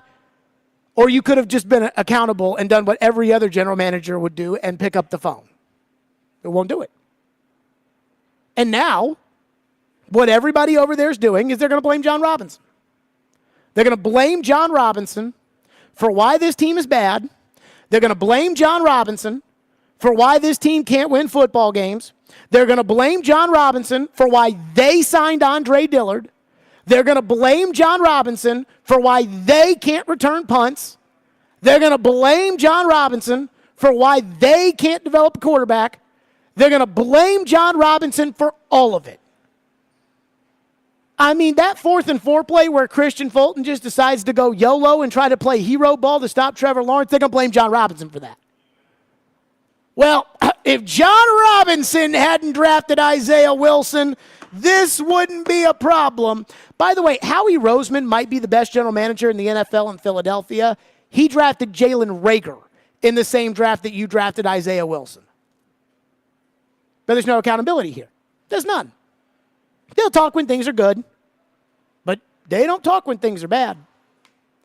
And as a fan of this team, that's really hard to stomach. Because that doesn't work when you lose. When you lose and you're not humble, when you lose and you're not accountable, it does not work. That's what led you to the Whisenhunt era. That's what led you to Tommy Smith and the way that he operated. Oh, we don't have to answer questions about any of this. We're better than that. And I don't want to live through that again. This operation lacks transparency, which is fine. It's the NFL, I get it. And it lacks accountability, which I'm not fine. Especially after the game like yesterday when the coach, when asked about evaluating Will Levis, is going out of his way to try to preach accountability. When you lose, nobody did enough. And we're not going to have that mentality, well, this guy played good, but we lost. We're trying to create a culture and an environment that when you lose, everyone has to be better. There's an accountability, and some guys probably watching the tape will go back, and some guys probably played well, but there's always going to be some things that we can improve on. We're going to be accountable. Okay, what's the owner think of this? Oh, no, owner's not talking. What's the president think of this? Oh, no, he's only talking about the stadium. What's the GM think? Oh, no, he's only talking to the Atlanta Journal-Constitution. What's the coach think about it? Oh, we're just going to go out there, practice, we'll be fine. I mean, I feel bad for guys like Jeffrey Simmons, plays his ass off. He's got every camera in the world in front of him, and he's got to explain things that, again, everybody above him won't take ownership of. It's disheartening. And that's what bad teams do. That's what the loser organizations do. And it looks like that's what you are. 3-13. Oh, excuse me. 3-14. 615-737-1025. We'll get to some of your phones. 615-737-1025. Plus, the Titans have an unbelievable amount of toxic positivity in their building. I'll explain what I mean by that. We'll do that next. Stillman and Company, 102.5, 106.3 The Game.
I mean, we definitely have hope for some more improvement over the last few weeks. We thought we did some great things in practice to put us in a good spot to execute today, but we just didn't do it, and that's what it comes down to, is just going out there, executing the game plan, and too many mistakes that put us in a bad position. At the risk of sounding redundant, is that really where the disconnect is coming? You guys feel good about it in practice, and then it just doesn't manifest in the game? Yeah, like that's the worst, when you have a good week of practice, and then you can't let it transition into Sunday. And I feel like that's the case both these last couple weeks. Like I feel like we had 2 really good, solid weeks of practice, and the focus just wasn't there come game day. So got to figure out how to fix that. Leaderships, we got to step up and figure out what we can do. But yeah, it's disheartening for sure. We had a great week of practice, Will Levis says, and it just sucks because we had this great week of practice. Gosh darn it. And yet, it just didn't happen on Sunday. In fact, Derrick Henry also echoed those same thoughts in the locker room after the game yesterday about this wonderful week of practice that the Titans had. We felt good all week. Felt like we had a good week of preparation. And then you come out here and just don't execute. We're just not playing like a good football team right now. And I mean, that's just been a repetitive thing, this whole season. And if you're inconsistent in this league, it's going to show. So, I think, you just learn from this game and try to be as positive as possible when it's hard to be. And then, like I said, there's 7 games left. See how those turn out. Just trying to be better week after week, and then letting those good weeks of practice translate in the game, any way we can. The Titans, as an organization, find themselves in a really dangerous spot where toxic positivity, which is what the Titans have, is now overshadowing reality. See, it feels to me like in the Titans building, everybody is only allowed to say happy things and think happy thoughts. Vrabel's the only one who's ever allowed to say anything negative. And that's exactly how you end up with an entire week of everybody saying, well, wait a minute. We had a great week of practice. Congratulations repping out the plays against your third-team defense. The Jacksonville Jaguars, when you play them on a Sunday, have just slightly better players on their first-team defense. Maybe that has something to do with it. I mean, when we run the walkthroughs, we practice great. I don't understand it. And it's because everybody in the building only talks positively all the time. I overheard a conversation in the building last week where I heard one Titan employee telling another Titan employee, oh, this time next year, this season will be a bad nightmare. Trust me. And I heard that and I thought, you people live out in la la land, which is exactly how you go from Monday, Tuesday, Wednesday, Thursday, Friday, Saturday. Everybody at St. Thomas Sports Park thinks everybody's practicing great, everybody's coaching great, everybody's meeting great, everybody is ready to perform great on Sunday, to getting your ass kicked in the game. So again, Will Levis said, we had a great week. Derrick Henry said we practiced so well. I was not at practice one day this week. I did not step foot on that field. I did not see a single snap. This was my prediction at the end of the pregame show yesterday. I think that the Jags minus 6.5 is free money. I think Jacksonville is easily going to win this game. I think today is the day that the dam breaks. Ooh. I think Jacksonville wins 38-6. Whoa. I think that it is going to be a blowout, and I think it's going to be an incredibly frustrating Sunday and an incredibly wild and entertaining week of Thanksgiving radio programs on Stillman and Company. This is where I think the dam breaks, where the defense finally gets their comeuppance, and the offense can't block, and Levis gets killed and turns the ball over. Jacksonville, big winners today, 38-6. Okay, first of all, what does comeuppance mean? And you want to know why I had that prediction, why it was so obvious? Because I'm not living in the bubble of toxic positivity where I don't believe in the truth. I watch the games. I see the games. I know what their deficiencies are. But not them. They practice great. Let's go to Ken, who's up next here and has been waiting patiently. 615-737-1025. Phone line driven by WilsonCountyHyundai.com. What's up, Ken? Hey, good afternoon. I talked to one of the team physicians who happens to be mine too, but it's no big deal. But he said that some of the PSLs in the new stadium is going to be $20,000. Now, we're paying that kind of money. We're paying the team cap is what, $200 and something million. Yeah, the cap's fake though. Don't bring that cap talk on this program. Okay, no cap talk. Anyway, but it's real money. Okay, sure. When over the years, I've been a season ticket holder for 25 years, and I'm really, after watching what I've seen this week and this year and last year, I really question whether I'm going to renew or not. And I hate that because I'm not going to see. But I don't throw good money after bad. That's just all there is to it. Ken, I got to tell you, I don't think, thank you for your call, don't think that these discussions aren't being had right now. Unless, again, the bubble of toxic positivity also seeks into the accounting department. Because if you stink and you're asking, you said that you think some of them are going to be $20,000. I'm thinking there's going to be some that are in the $60,000 range when it comes to PSLs. I mean, good luck. Good luck. You know, part of the reason why the Rams had to pay even more money for their stadium is that the Chargers, when they put out all the estimates of how they were going to pay for it, like Charger PSLs were supposed to be, XYZ, a percentage of whatever. And the Chargers didn't sell any PSLs. You want to know why the Chargers don't sell any PSLs? Because they suck. That's why. They don't have any fans. And so, I remember the Wisenhunt era, and I feel like we're in the Wisenhunt era right now. 3-14 is not an accident. And I think we are in the Wisenhunt era. And so, look, I mean, if it continues this way, Vrabel and Carthon won't be running the show when it comes time for a new stadium anyways or any of that.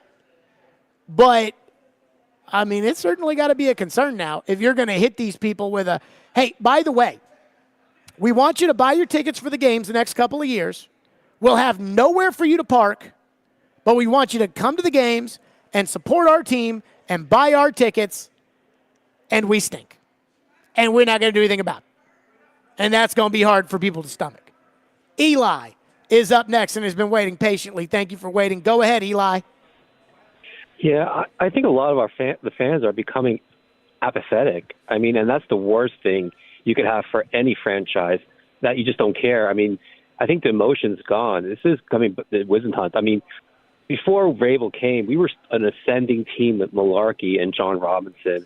And Vrabel had maybe one good playoff, but besides that, he really hasn't shown much. I mean, I know every team knows how to get a first down on times. Just throw it to the outside. They'll get a pass interference or they'll catch it. Oh, no. We'll wait for him to play zone and then just throw the ball right in the middle in between two people that then tackle him after he gains, 3 more yards in the first down.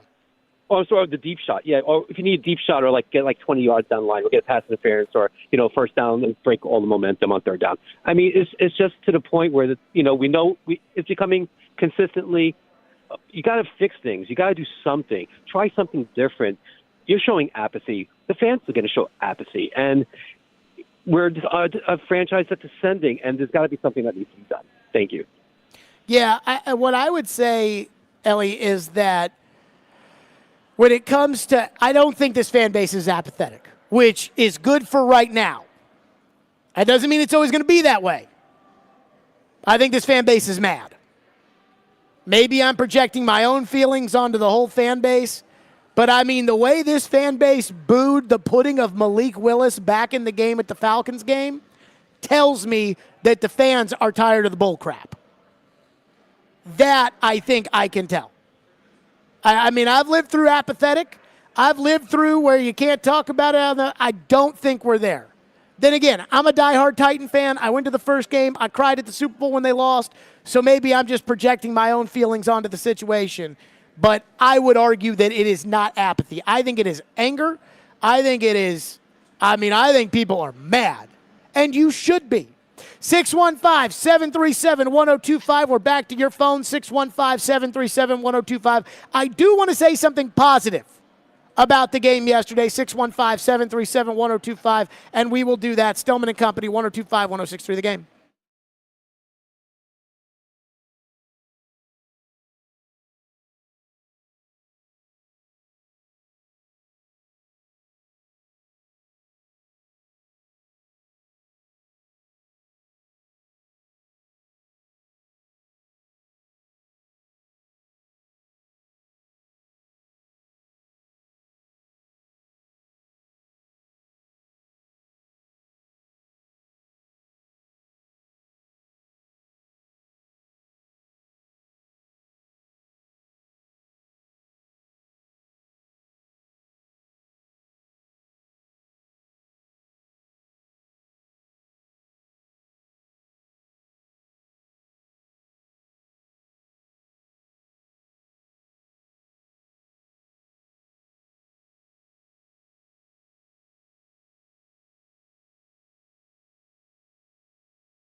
Mike, are you thinking at all at this point in time about any coaching staff changes given the issues that seem to be repeating themselves? No. Okay, Mike Vrabel's not changing the coaching staff. Right there. You know, hey, you guys have the same problems game after game. You always have the same issues. You can't snap the ball. You can't return punts. You're going to change the coaching staff? No. Why would we do that? That's crazy talk. So then I followed up and I asked, well, why not?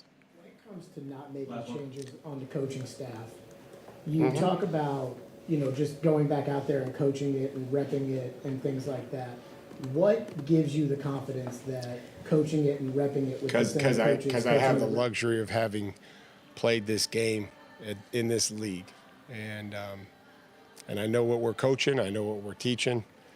I never blamed Dean Pease or Matt Patricia or Bill Belichick or Romeo Crennel or Rob Ryan. I mean, I couldn't get to the pass rusher, or I missed a tackle, or I went the wrong way, and that's the luxury that I have. Okay, never blamed. Let's stop it right there, because Vrabel is essentially taking out of his wallet the I played in the NFL card, so I know, which is usually the sign when somebody actually has played the game that they're losing an argument is well, I played the game. Meanwhile, Derek Mason, who hosts the midday show on this program, also played the NFL at an incredibly high level, has been nominated for the Hall of Fame many a time, been to the Pro Bowl, been an All-Pro, played in the same era as Vrabel. D. Mace earlier today on Caroline, Willie, and D. Mace. Because right now, the hiring from within has not worked. And I don't know about y'all, but I'm not sure if Shane Bowen is the guy for this job. I'm really not, because this defense hasn't, like you said, Caroline, this defense hasn't gotten better. So does Derek not have the luxury of having played the game at a really high level? I played the game, so I know. You're right, Mike. I didn't play the game. But he did. And when it comes to him, he says that your coaching staff stinks. And the guys I'm complaining about, and I agree with Derek, I think Bowen sucks, and I think it's official that Jim Schwartz was the reason that this operation was worth a crap, and then he leaves, and they've got the number one defense in Cleveland. And yes, Cleveland has better players, but that's why they're number one, and you can't stop a nosebleed. But Bowen is not number one on my list. You got an offensive line coach who's got no experience in the NFL. He's got a special teams coach who has always sucked. And yet, no, I played in the NFL. So did Derek. I played in a high level in the NFL. So did Derek. You say that you know better because you played in the NFL. But so did Derek, and he says the opposite, so who's right? Huh. Chris, Titans and Truth is up next here on the program. Thank you for calling. What's up, Chris? Jared, my friend, thank you for taking my call. Good to hear from you. You know, I really think in Vrabel's mind, and maybe in this team's mind, we're going through the 5 stages of grief. Like, we have all, denial was saying, you know what, we're still going to compete now, not rebuilding where you probably should. Anger you're getting from the players. Big Jeff said what he said. They're upset that we booed the whole change with Malik instead of going with Will. The bargaining is going back to Andre Dillard when MPF and, Hubbard was hurt or whatever, basically thinking, well, we got to go back to this because we don't have no choice. And I think as an organization, we're in the depression stage right now with what happened yesterday and in Tampa. But I think Vrabel has skipped and went all the way to the acceptance part because he's not going to make any changes. Basically, like you said, he's basically saying, no, we're good. lost 14 of the last 17. We've lost 10 in a row away from Nissan Stadium. We're good. We're fine. When we lose to the Panthers this Sunday, which I believe we will lose that game because I don't think they're going to come out. They're going to try, but every team we've played that has had some issues, they have gotten right against us. And Bryce Young could be in for a pretty nice day. So well, that may be true. The Panthers freaking suck, Chris. I cannot – now you suck too, but I cannot imagine – I got to be honest, I cannot imagine them losing Sunday to the Panthers. Anything's possible. There are no sure things with this team anymore. Let me say this. If they lose to the Panthers, And I appreciate your call, and I do want to hit on your Vrabel, your stages of grief. But if they lose to the Panthers on Sunday, I mean, I don't, like, that might get Vrabel fired after the game. Like, now, again, I said at 5 o'clock today, I'm going to tell you what I would do. If I owned the Titans, I'm going to tell you what I would do. With the realization that I came to last night, yesterday, watching the game. But that having been said, you lose this week to the Panthers, and I am not calling for Vrabel to be fired right now. Like, I am not calling for a change and to make somebody an interim coach, and I don't even know on this freaking Scarbini high school coaching staff Vrabel's put together, the Vrabel Buddies crew, I don't even know who you would make the interim coach. I'm trying to think off the top. I mean, I guess Terrell Williams. But, like, he's got a lot of experience. One preseason game, and he lost to Chicago. But, again, you know, whatever. They'd probably want to make it Ackerman, knowing how things around here work. But, I mean, you lose that game. I'm not saying if you lose they should fire Vrabel on the spot. But, I mean, that's bad. You lose to Carolina on Sunday, that's bad. You're favored, and you stink. That would be bad. On the 5 stages of grief, I don't think Titan fans have done anything wrong, okay? I think this team, in my opinion, the Titans had the opportunity this offseason to reload enough to be competitive. And I know this because they did almost everything wrong, right? Like, they went out and they drafted a freaking guard in the first round. They paid Andre Dillard $10 million. They overpaid Aaron Brewer, who should be a backup. They overpaid him to the tune of $4.3 million, and he can't even snap. So if they had just spent that money on, like, regular backups and not crappy backups, or had used a draft choice on a good position and not guard, if they had done those things and managed it right, they'd be a little bit better. And in almost all these road games, except for yesterday where I think the dam broke because of just how bad they are, and then the Cleveland game because of the bad game plan, you know, all you had to do is win 1 or 2 of those games with just moderately better players, and you're still in the thick of it. So I think they screwed up this offseason more than anything, and they're trying to hide it under the fact that, oh, no, it's John Robinson's fault. What did John Robinson have to do with Azeez Al-Shaair? Azeez Al-Shaair sucks. What did John Robinson have to do about that? John Robinson didn't do anything with that. But I think they're going to lie, and I think they're going to put it on Robinson, which is fine. Floyd used to always tell me, blame the last guy, which is what they're going to do. But I don't think Titan fans were in denial, and I don't think Titan fans are bargaining. I think Titan fans are mad, and I think Titan fans have every right to be mad. Let's go to Michael in Madison, who's up next here on the program. Thank you for calling and waiting. What's up, Michael? Hey, thanks for taking my call. Yeah, I'm officially done with the season, and it happened on one play yesterday when we were down. I think it was 20-0 in the third quarter, and there was like when he did. Hey, let me guess. When he didn't go for it on 4th and 1. Exactly. It's just like I took my jersey off, I threw my hat down on the floor, and I was just like, I'm done. I've never been so embarrassed and pissed off to be a Titans fan before. But, I mean, that singular play right there just told me, oh, yeah, they're punting on the season. They're literally punting in the game, and they're punting on the rest of the season. And I know we probably weren't going to come back to win that game. I didn't think that when we got down 20-0 at that point. But, I mean, they didn't even try. They literally just gave up halfway through the game. And it's just pissing me off even thinking about it right now. But so 2 Vrabel 4th and 1 decisions. Thank you for your call, Michael. 2 4th and 1 Vrabel decisions that I'm sitting there on the couch watching, and I'm like, wait a minute. What?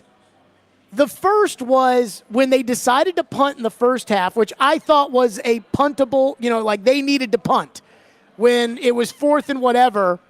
And I want to say Jacksonville called timeout or you called timeout or something, and you sent your punter out there on a 4th and short. I'm trying to find it in the notes. Okay, here it is, right before the 2-minute warning. It was the 2-minute warning. Levis is complete to Chig, and Jacksonville calls timeout. So it's 4th and 1 at the Tennessee 30, and Vrabel sticks the offense back out there. And I'm like, this guy's a moron if he goes for it on 4th and 1 at the 30. You need to go into the locker room down 10-0. Like, you know, 10-0 is still theoretically manageable. And he's got the offense out there, and then all of a sudden they pull the switcheroo and they bring the punt team out there. And Stonehouse goes out there and hits a 41-yard punt, which is terrible by his standards, a 41-yard punt out of bounds. Boy, you tricked them, Mike. You really got them. Ha, ha, ha, ha.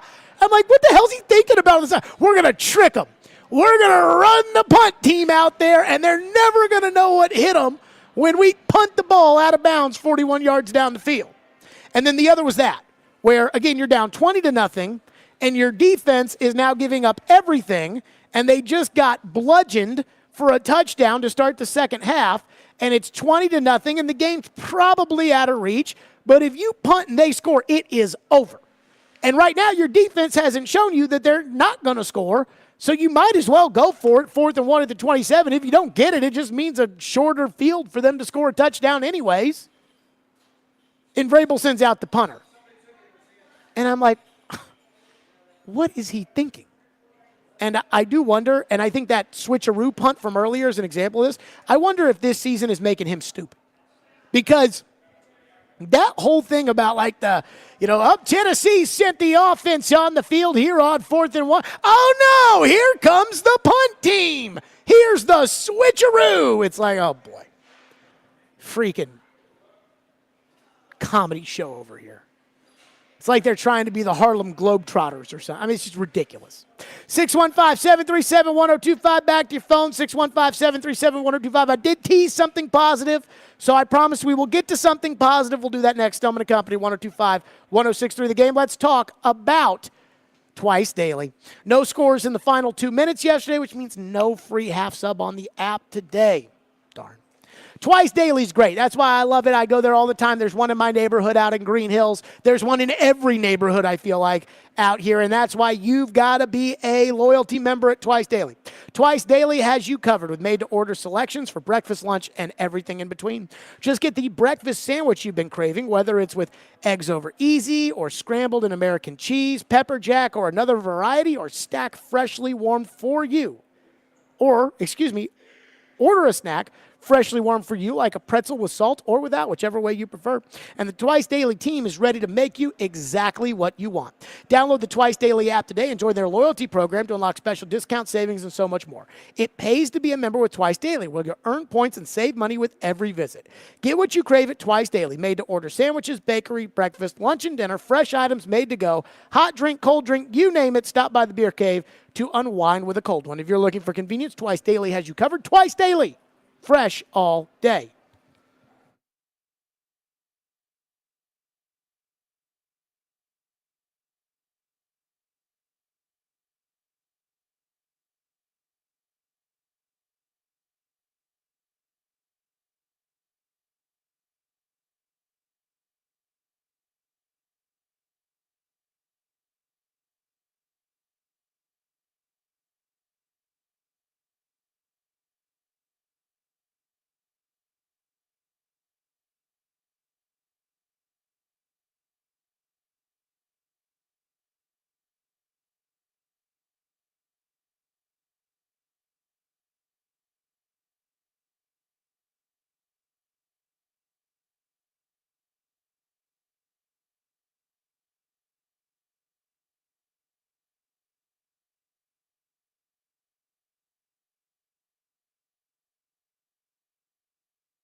See Simmons again lined up offensive backfield. They're going to throw to him. Simmons makes the catch. And he's in. Touchdown. And the big fella showing off some moves.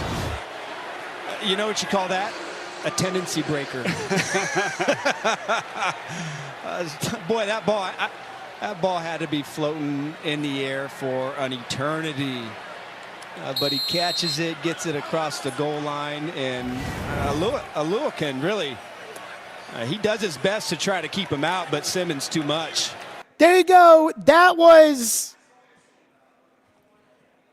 Jeffrey Simmons' touchdown. And, you know, whether or not they wasted a play when the game was over that they could have used down the road, I mean, whatever. Season's over anyways. But more importantly, I was glad to see Jeffrey Simmons get in the end zone because I thought yesterday Jeffrey Simmons played his tush off. I thought Jeffrey Simmons yesterday, that was kind of his way of saying, all right, if this ship is going to go down, I'm going to give it everything that I have. I'm going to leave it all out on the field to just give it my best so that I can look myself in the mirror and say, I did everything I could for this crap hole of a football team that I'm signed to for the next 4 years. Like, that was how I felt. And he laid it on the line yesterday. He was great. His hustle was through the roof. He almost blew up a 4th and 1 by himself. He stopped them and led them to a field goal to, I think, make it 10-0 as opposed to 14-0. Simmons played his tush off yesterday. And then after the game, which I thought was very positive, and I do think it speaks kind of to the culture of the Titans that they don't give up and that Vrabel hasn't lost the locker room. But then after the game, Simmons talking to reporters, I listened to this and I told, Nick Suss and TD and PK today before the press conference, I said, when I listened to this last night, I think he was treating you guys as his therapist. Damn right, it's frustrated. It's frustrating. Losing is frustrating. The same thing is frustrating. I'm tired of saying, or we tired of saying, I'm tired of hearing it. We got to figure it out. We didn't do enough. Like, when are we going to do enough to win? This all second division game. I had a lot of confidence, like I said, coming into this game. Like I said, we only had played one division game. We still had, division was still, and I think it's still in front of us at, 3-7, and I don't know, man. I want to say we got to figure it out, but I'm tired of saying we got to figure it out. It's time to actually go out there and win a game, and I don't know what need to happen. Like I said, defense, we on the field. Man, I don't know. We tired of saying the same thing, man. I don't know. I mean, poor guy. He's just like, I don't think the season's over, but, that's it's just so frustrating, and I'm tired of saying it, tired of having these conversations, tired of that, Dude, I feel your pain. It's okay, Jeffrey. You don't have to speak for the team today. You did your part. They let you down. You did your part. But that's the positivity. I thought Simmons played great. Let's go to Cedric, who's up next here on the program. Cedric, go ahead. Jerry, listen, man. Football coaches are the most delusional cats walking the face of the earth. And it hit me in the face yesterday. I completely disagree with you about the culture. The Tennessee Titans under Mike Vrabel have a losing culture. It hit me dead in the face yesterday. Dude is just like Anthony Flynn and Todd Bowles and Staley out there with the Chargers. Man, we don't have a winning culture. We continue to make mistakes on third down. We're not prepared. Dude, I keep saying the same thing week after week after week. How is it that Mike Tomlin gets outgained every single week and finds a way to win? They lost yesterday, right? But, dude, but they should be over something with that crap that they got up there, but the dude finds a way to win. He loses T.J. Watt, they find a way to win. That guy has a winning culture, like Andy Reid brought a winning culture to the Chiefs. Vrabel stinks. There's a reason why, man, when you go and look at his record against winning teams, 18-28 now, against teams that finish the season with a winning record or have a winning record right now, the dude cannot get it done. Our culture sucks, And I'm with everybody else, man, that says they're not going to pay money to watch that bozo coach the team. They might as well put a clown face on the side of the helmets instead of the T with the flame head. Bro, I'm out. Okay, so I would say this about culture again. You know, I think the Titans have sabotaged themselves a lot for a lot of different reasons. Quite frankly, I think the Titans are incompetent. You know, I think that the general manager is incompetent. I think that, you know, how the owner landed on that bozo, I don't know. I think the coach is too full of himself. Like, I got my issues with the Titans, for sure. But when I talk about culture, I'm like, you know, you don't have guys in the locker room after the game that are throwing the coach under the bus. In fact, David, if you could, Derrick Henry was asked after the game about Mike Vrabel's job. And in my opinion, there's 3 ways that a star player can answer this question, because only the star is going to get asked. And Derrick is the star of this team. And there's 3 ways. The first way is which is, you know, if you really don't like the guy, this is your opportunity to take a crack. The second option, if you don't like the guy but you don't want to say anything to look petty or look bad, or, you know, it's not your place, or you just don't say anything. You just say, yeah, you know, that's above me and I'm not worried about that. Like Devontae Adams took the first when it came to Josh McDaniels. Derrick Henry could have said nothing. Here's what Derrick Henry said yesterday after the game. You look at these last 19 games, I think you guys were like 3-16. It's kind of hit rock bottom. What is it about Mike Vrabel that you feel makes him need to remain your head coach? I mean, we feel like a lot of us, you know, on the team feel like we're just not playing great as a team. A lot of self-inflicted wounds on, you know, drives and things that we know that, you know, we can be better at and executing and things like that.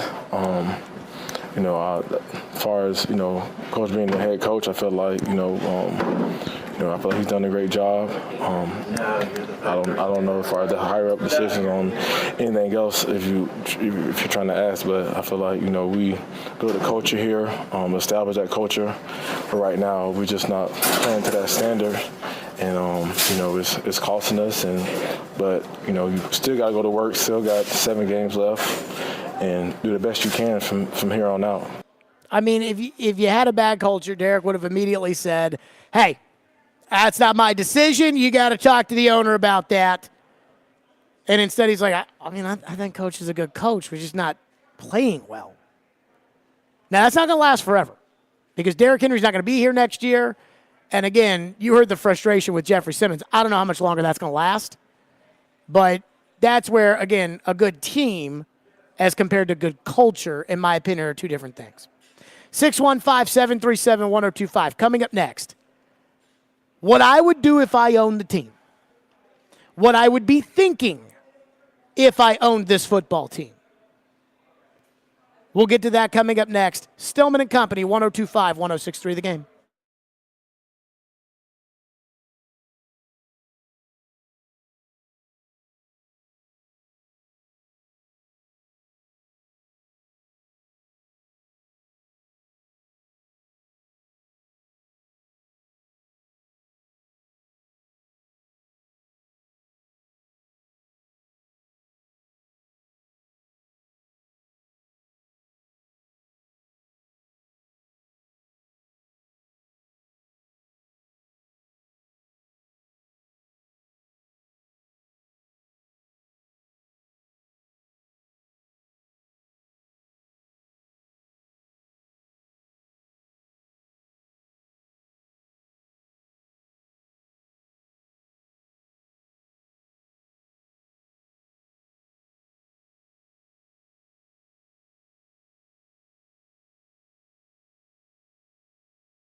Stillman and Company, 102.5, 106.3 The Game, streaming live on Twitter, Twitch, YouTube, and Facebook live from the Hiller Plumbing, Heating, Cooling, and Electrical Studios. We're live at Bridgestone Arena today, where the Predators get set to take on the Colorado Avalanche tonight at 7 o'clock, pregame in less than an hour, so get excited about that.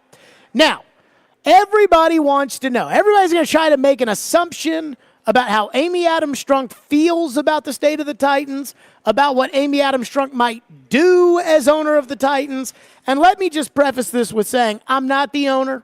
I don't know every little inside detail. And again, with the Titans, you know they're not going to tell you.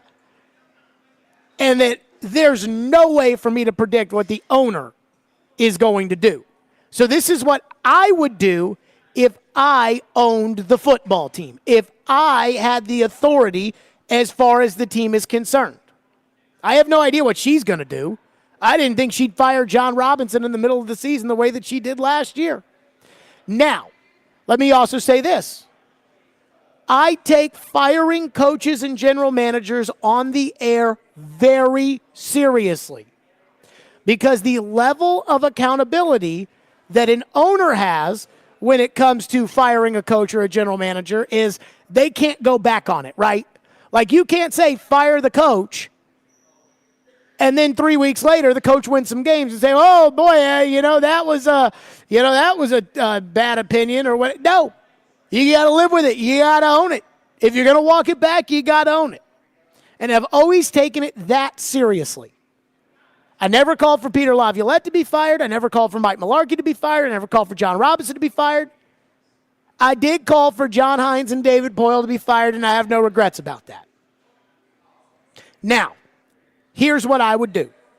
And I thought about this last night. If I owned the Titans, yesterday would have been the moment of truth. And I would be preparing to. So I would not be firing Vrabel today. I would not call him into the office and tell him, change the coordinator or you're fired. I wouldn't do that. I don't believe in that. I wouldn't tell him anything. I wouldn't give him a feeling one way or another. I'd smile when I'm around. But if I owned this team, I'd be preparing to clean house on Black Monday. And that includes the GM. And we'll get to the GM in a second. When it comes to Vrabel, I would try to get draft picks. I don't know exactly how to do that. I don't know how to have any leverage of trading for picks for a coach without the leverage being that, well, if you don't give me what I want, I'm going to keep my coach. But as much as I would hate the idea of firing Vrabel and getting nothing in return, I can't stall the progress of my football team for it. So it'd be really, really nice. There are some new rules in place, which means that teams cannot interview coaches of other teams until after the divisional round of the playoffs, which would be so, so nice. Because then I could kind of hold on to that, and I could wait for playoff coaches and everything. It would be so nice to be able to do that, and then to have, the Chargers want Vrabel, or the Patriots want Vrabel, or they both want Vrabel, and, now I get out of there with a pick. I'd love it. But again, if push came to shove, Vrabel would not be as things are trending right now, I would be prepared to fire Mike Vrabel on Black Monday. That I would be prepared to do it. I've seen enough. Mike Vrabel can get people motivated to play hard. Outside of that, I don't think Mike Vrabel's a very good coach. I don't think he's a good strategist. I think he is horrendous when it comes to evaluating the coaching staff. I think he's lazy when it comes to building a coaching staff. Only guys he knows never goes outside the bubble. I find myself to be very uninspired by what I see out of Mike Vrabel. I find myself very uninspired out of what I hear from Mike Vrabel. But what I see him willing to do to fix the team, it's always the bare minimum. And quite frankly, I don't think he's humble enough to be able to do this job. You can be arrogant and you can be an a-hole when you win. You cannot be that way when you lose. Mike Vrabel cannot turn it off. Mike Vrabel cannot show the slightest bit of humility, which is what I think he's got to have in order to get this thing put back together, is a sense of, I'm in the foxhole with you guys. I understand it's painful. I'm going to be straight up. I'm going to be honest. Look, I screwed up. He can't do it. And so if I've got a coach who's not an excellent strategist, and I've got a coach who's terrible when it comes to the coaching staff, I don't care what Super Bowls he won as a player. That doesn't mean anything for this. So I just don't see Mike Vrabel getting this team out of it. I think Mike Vrabel would be better off to go to a team like the Chargers that has tons of talent and just needs somebody to light a rocket up that tush. And I think he could do that. I don't think Mike Vrabel can turn around the Patriots. And I certainly think the organization has already screwed up enough and the toothpaste is out of the tube in allowing Vrabel a role in personnel decisions, which I don't think he should have. So while I would be right now trying to strategize a way to use Vrabel's popularity to my advantage in order to get a pick or two while trying to trade him like the Raiders did with John Gruden when they traded him to Tampa Bay, I'm also, where things stand right now, not willing to let that overcome my need for a new coach, which I think at the end of the year I'm going to need. Now to the GM. You're going to tell me it's not fair. You're going to tell me that it's not fair to fire Ran Carthon after one season, that that's too harsh. And I'm going to tell you this.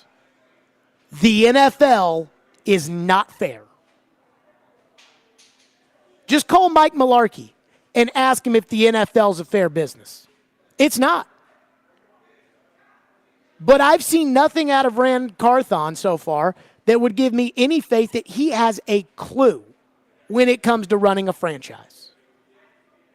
I've seen enough to surmise that he's incompetent when it comes to building an NFL team, or that he has deferred too much to incompetence.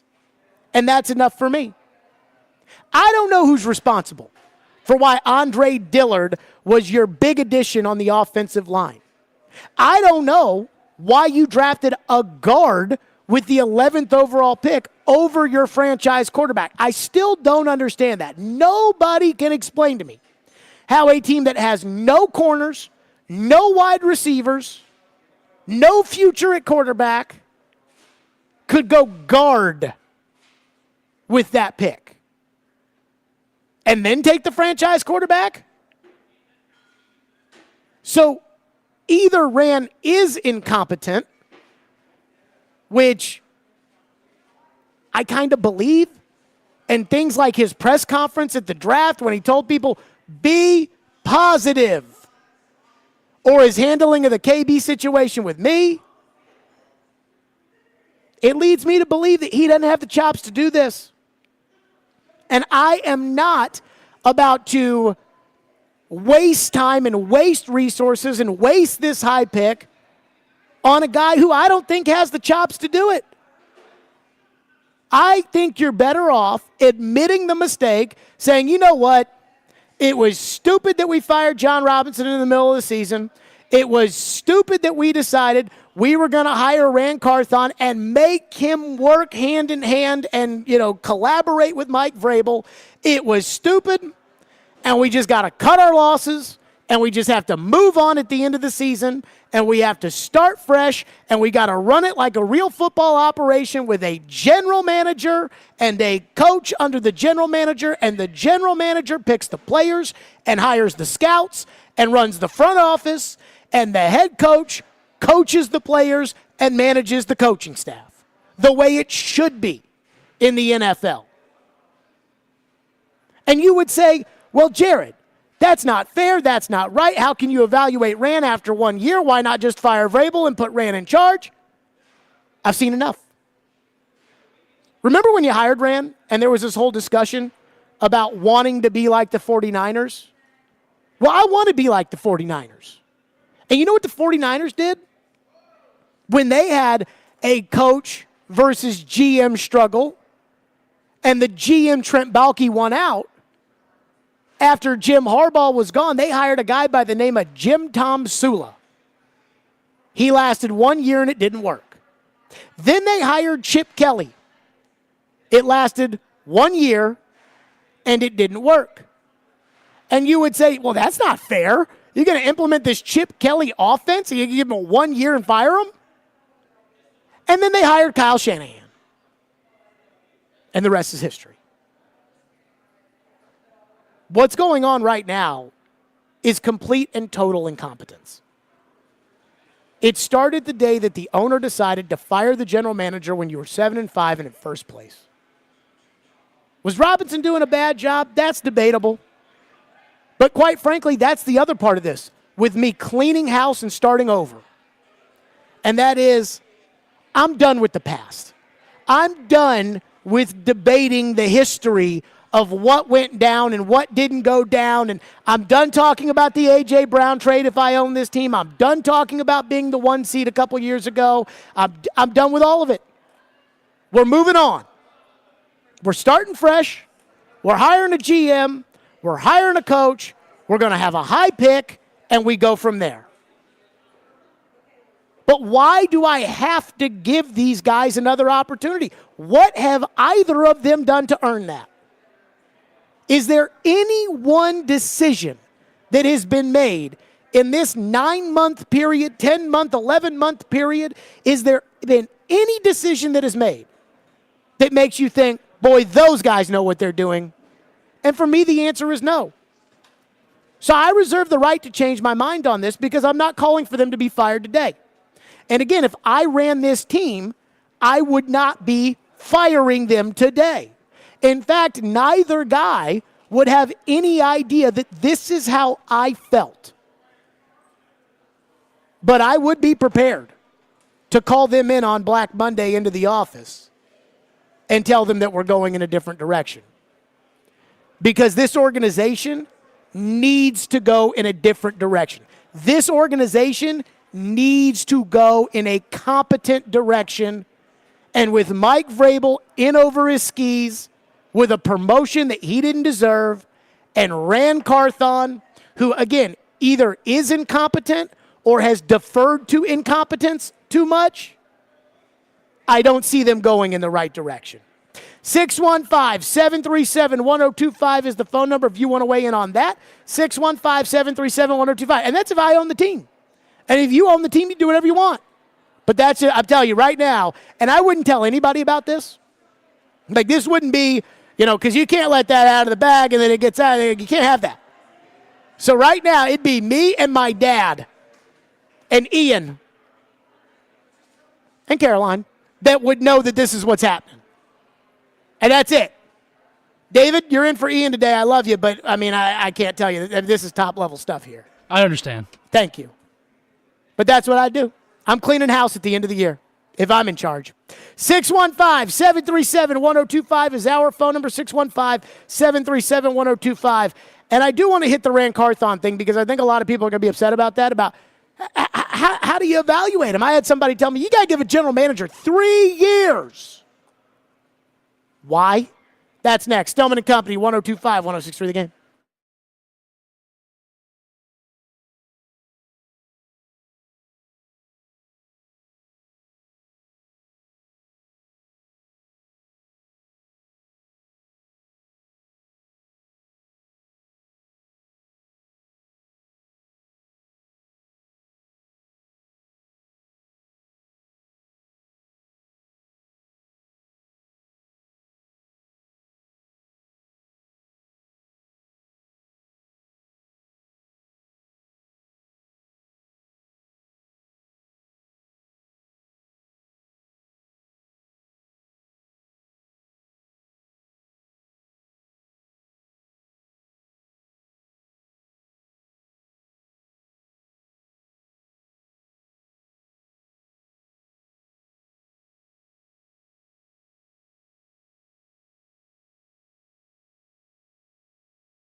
I just want to say something real quick.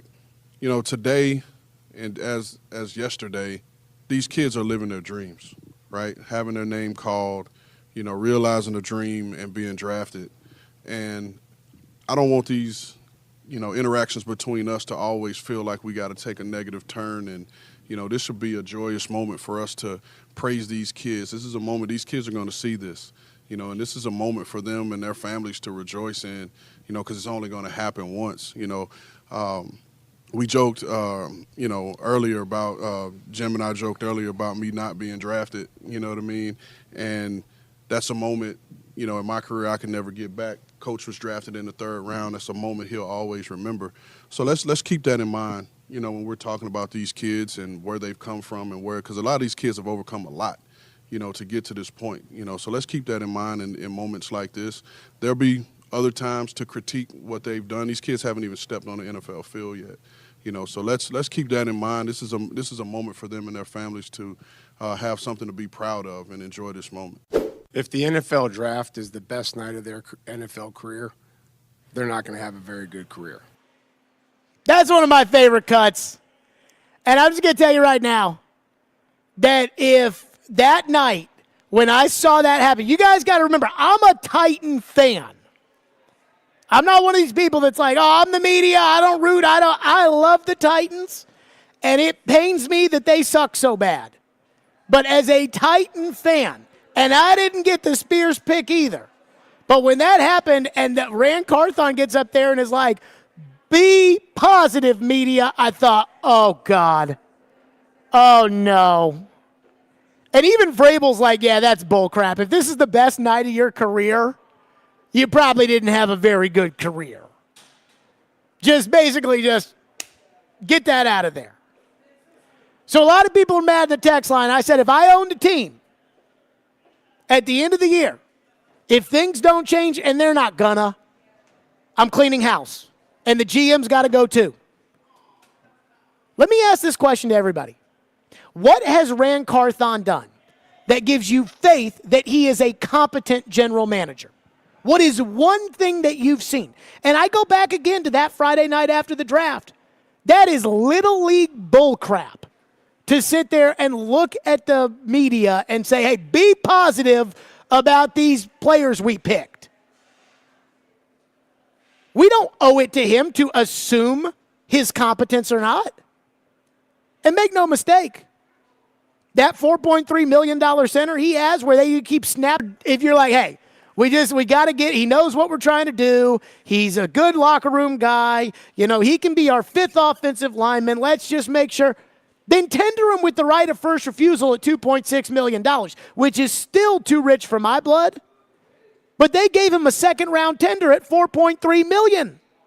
And so the idea that Rand Carthon, when they kicked around those ideas, and Rand Carthon didn't say, whoa, we do not need to pay the $4.3 million for Aaron Brewer, is a sign of incompetence. The fact that he didn't stand in the room, I mean, he's got to be in charge of something. He's got to be at least, you know, he's got to be accountable for something. And here's the other thing, too, when it comes to the collaboration, where it can't be his fault, Jared. He's collaborating with Vrabel. Let me just tell you this. He signed up for that. So when he took the job, he signed up for his reputation to be attached, perhaps to moves that he didn't want to make. Again, that might not be fair, but the NFL is not fair. And I want somebody who knows what they're doing. I would probably want somebody with some experience. Now, the GM game, what's kind of crazy about the GM game is that they really don't hire former GMs very often. You know, you're a coach, you get fired, you go somewhere as a coordinator, you come back as a head coach. GMs don't necessarily do that. To me, and I would interview candidates and I would talk to people. And again, if I owned the Titans, I'd have the ability to do this stuff and people would shoot you straight, or, you know, you'd be able to get the interviews. The guy I'd circle is Thomas Dimitrov, who was the general manager of the Atlanta Falcons when they got to the Super Bowl. He oversaw the first Matt Ryan era, you know, where they got to an NFC title game and they lost to Kaepernick and the 49ers when they had Matt Ryan and Roddy White and Julio Jones and Harry Douglas, and then the second where it was Julio Jones and Mohamed Sanu and Austin Hooper and the two running backs and everything else. And they had a great defense, and he'd be my first call because I thought he did a good job in Atlanta, and at the end he was chasing the game. And I think he should get a second. I think he's a good GM. That doesn't mean I'd hire him, but he'd be on the list. Mark Dominic, he'd be on the list. Smart guy. Failed in Tampa because he drafted Josh Freeman, but he's a smart guy. And I'd interview a bunch of these guys. But I will promise you this. Mark Dominic is not going to the press conference and lecturing the media on being positive. So I know you're not going to like it, but that's reality. 615-737-1025 if you want to weigh in on the program. 615-737-1025. Phone lines, by the way, are driven by WilsonCountyHunter.com. Texture says, Jared, your take on Rand is by far one of your worst. What's he done that's good? What's he done that's good? Somebody give me something good. He said, I sense a level of bias and envy on your part, even if it's just your opinion. Envy that he's the general manager and I'm not? What's the envy? That'd be like saying you're envious of Vrabel because he played in the NFL and won 3 Super Bowls. Yeah, I came to grips a long time ago with the fact that I wasn't going to play in the NFL and win Super Bowls. Think I'm okay with that. Envious. What did you want Rand to do? Come in fighting with Vrabel, even though Amy Adams Strunk said that she wanted a collaborative approach between the two of them? What are you calling for? What you are calling Rand out for would amount to an immediate betrayal of Amy Adams Strunk's trust in him and grounds for his termination. You really don't have a clue on this, Texture says. All I know is this. The NFL is not fair. What your argument is to me is that it's not fair because Rand hasn't had enough time, Rand's had to work with Vrabel, those valid, totally valid. But the NFL's not fair. And I think that this whole collective or triumvirate or whatever you want to call it, I think it's stupid. I thought it was stupid the day they said they were going to do it. And now that I've seen it practiced for a year, and it's resulted in Azeez Al-Shaair and Andre Dillard and Arden Key and a guard in the first round over a quarterback, and whatever the hell happened on draft night with Diana Rossini tells me that it is stupid and that they did screw up. So I'm just starting fresh. And if you're going to say, well, that's not fair to Rand, Rand didn't have to take this job. A guy Rand worked with in San Francisco by the name of Adam Peters was scheduled to interview for this job, and he said no thank you. So if you don't like that, if you think that, no, I am not attaching my reputation to collaborating with Mike Vrabel, then don't take the job. But don't skirt responsibility once the bill comes due. 615-737-1025. You want to get to your phones. I want to get to my phones. We'll do that coming up next. 615-737-1025. Stillman and Company, 1025-1063 The Game.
overall for the newcomers coming in, have you been fairly pleased? Yeah, 100%. All those, and again, it goes back to what we talked about, getting the right people. All those guys are workers. They're willing to come in and do whatever's being asked of them. No role is too big or too small for them. And it's been total buy-in from the start. You guys have talked to Arden, so Arden is instant juice. That's what he is. Mm-hmm. And, a guy like Aziz, he's coming in trying to prove that he can be big brother, that he can be a captain, he can be, the green dot guy and lead the defense. And, SMB has something to prove, and Luke Gifford has something to prove, and as does Andre Dillard on the other side of the ball, and even the draft picks. I mean, you look at each one of the draft picks, and in the early part, everybody had questions. From whether it was outside of our building or not, they had questions. Can Peter play tackle? Can he play guard? How healthy is Tajay? Is Will Levis a franchise quarterback? All these guys have questions, but these guys have something to prove, and they're here to prove it. Do we not have all those same questions right now? And again, it was like, hey, these newcomers, you guys see Arden, he's got instant juice. But can he get to the quarterback? The answer? No. You know that. No task is too big or too small for Andre Dillard. These newcomers we got, these guys, those guys are terrible. Like the guys they added in free agent, they're terrible. So when Rand Carthon says all those things, I think to myself, what have you proven? Let's go to your phones as promised. DeJuan is up next here on the program. Thank you for calling. Your phone lines are driven by WilsonCountyHyundai.com. What's up, DeJuan? What's up, man? Honestly, you've lost your GM card a while ago because you didn't have the same energy when John Robinson traded A.J. Brown. And, Rand Carthon, yeah, okay, he might have missed on the line. That's the line. Hey, we don't even know if it's really him or Vrabel, but I can live with that a little bit. It just makes me raise my eyebrow. But the A.J. Brown effect, I live with that to today. I'm about to barbecue and watch the Chiefs and the Eagles play and see A.J. Brown. That's what I got. This is what I would say, DeJuan, this is what I would say about the A.J. Brown trade. It was a bad evaluation, right? What they thought Treylon Burks was going to be the young, cheap version of A.J. Brown, right? I disagree, man. That's what they thought it was going to be. Okay. But that's so a bad evaluation, and that's a risk. And that kind of risk gets you fired. But you did not support a firing. You supported the trade, and you was not adamant like you are about Ray. It's too early to say that about him. He might be a good GM, might not. But again, when he did I go back to competence. You're looking at symptoms. I'm looking at causes. Thank you for your call, DeJuan. I'm looking at causes, right? So John Robinson's philosophy is the exact same philosophy that Kyle Shanahan and the 49ers took when it came to trading away DeForest Buckner to Indianapolis, where he got the big deal. They got the first-round pick. They drafted Javon Kinlaw. Now, it hasn't necessarily worked out for them as far as the Buckner for Kinlaw swap is concerned. That's what they thought. They thought wrong when it came to A.J. Brown. And the A.J. Brown trade is grounds to get you fired. Now, I wouldn't have fired Robinson at the end of last season. We don't know how last season would have ended had they not just uprooted the plan in the middle of the year. But I would not have fired him for a guy who had won 61% of his games. If this team were this bad this year, I would fire him. When it comes to Rand Carthon, what I talk about is competence. Again, I understand why they thought what they thought with Burks and Brown. They thought wrong. It was a bad evaluation.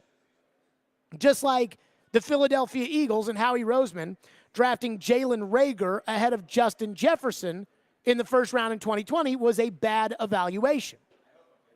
When it comes to competence, I asked this question on the pregame show yesterday. I've asked this question a lot. And that is, when it comes to drafting a franchise quarterback, that is the most important thing in your operation, period. Andy Reid had a team that was the number 2 seed in the AFC playoffs. He wanted to draft a franchise quarterback, mortgaged his future to be able to take the franchise quarterback and then sit the franchise quarterback on the bench because it's the most important thing.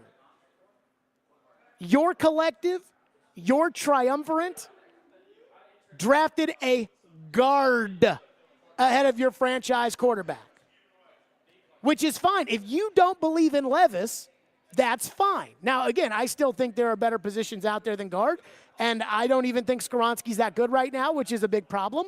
But if you don't like Levis, like if you don't think Levis is a franchise quarterback, fine, pass.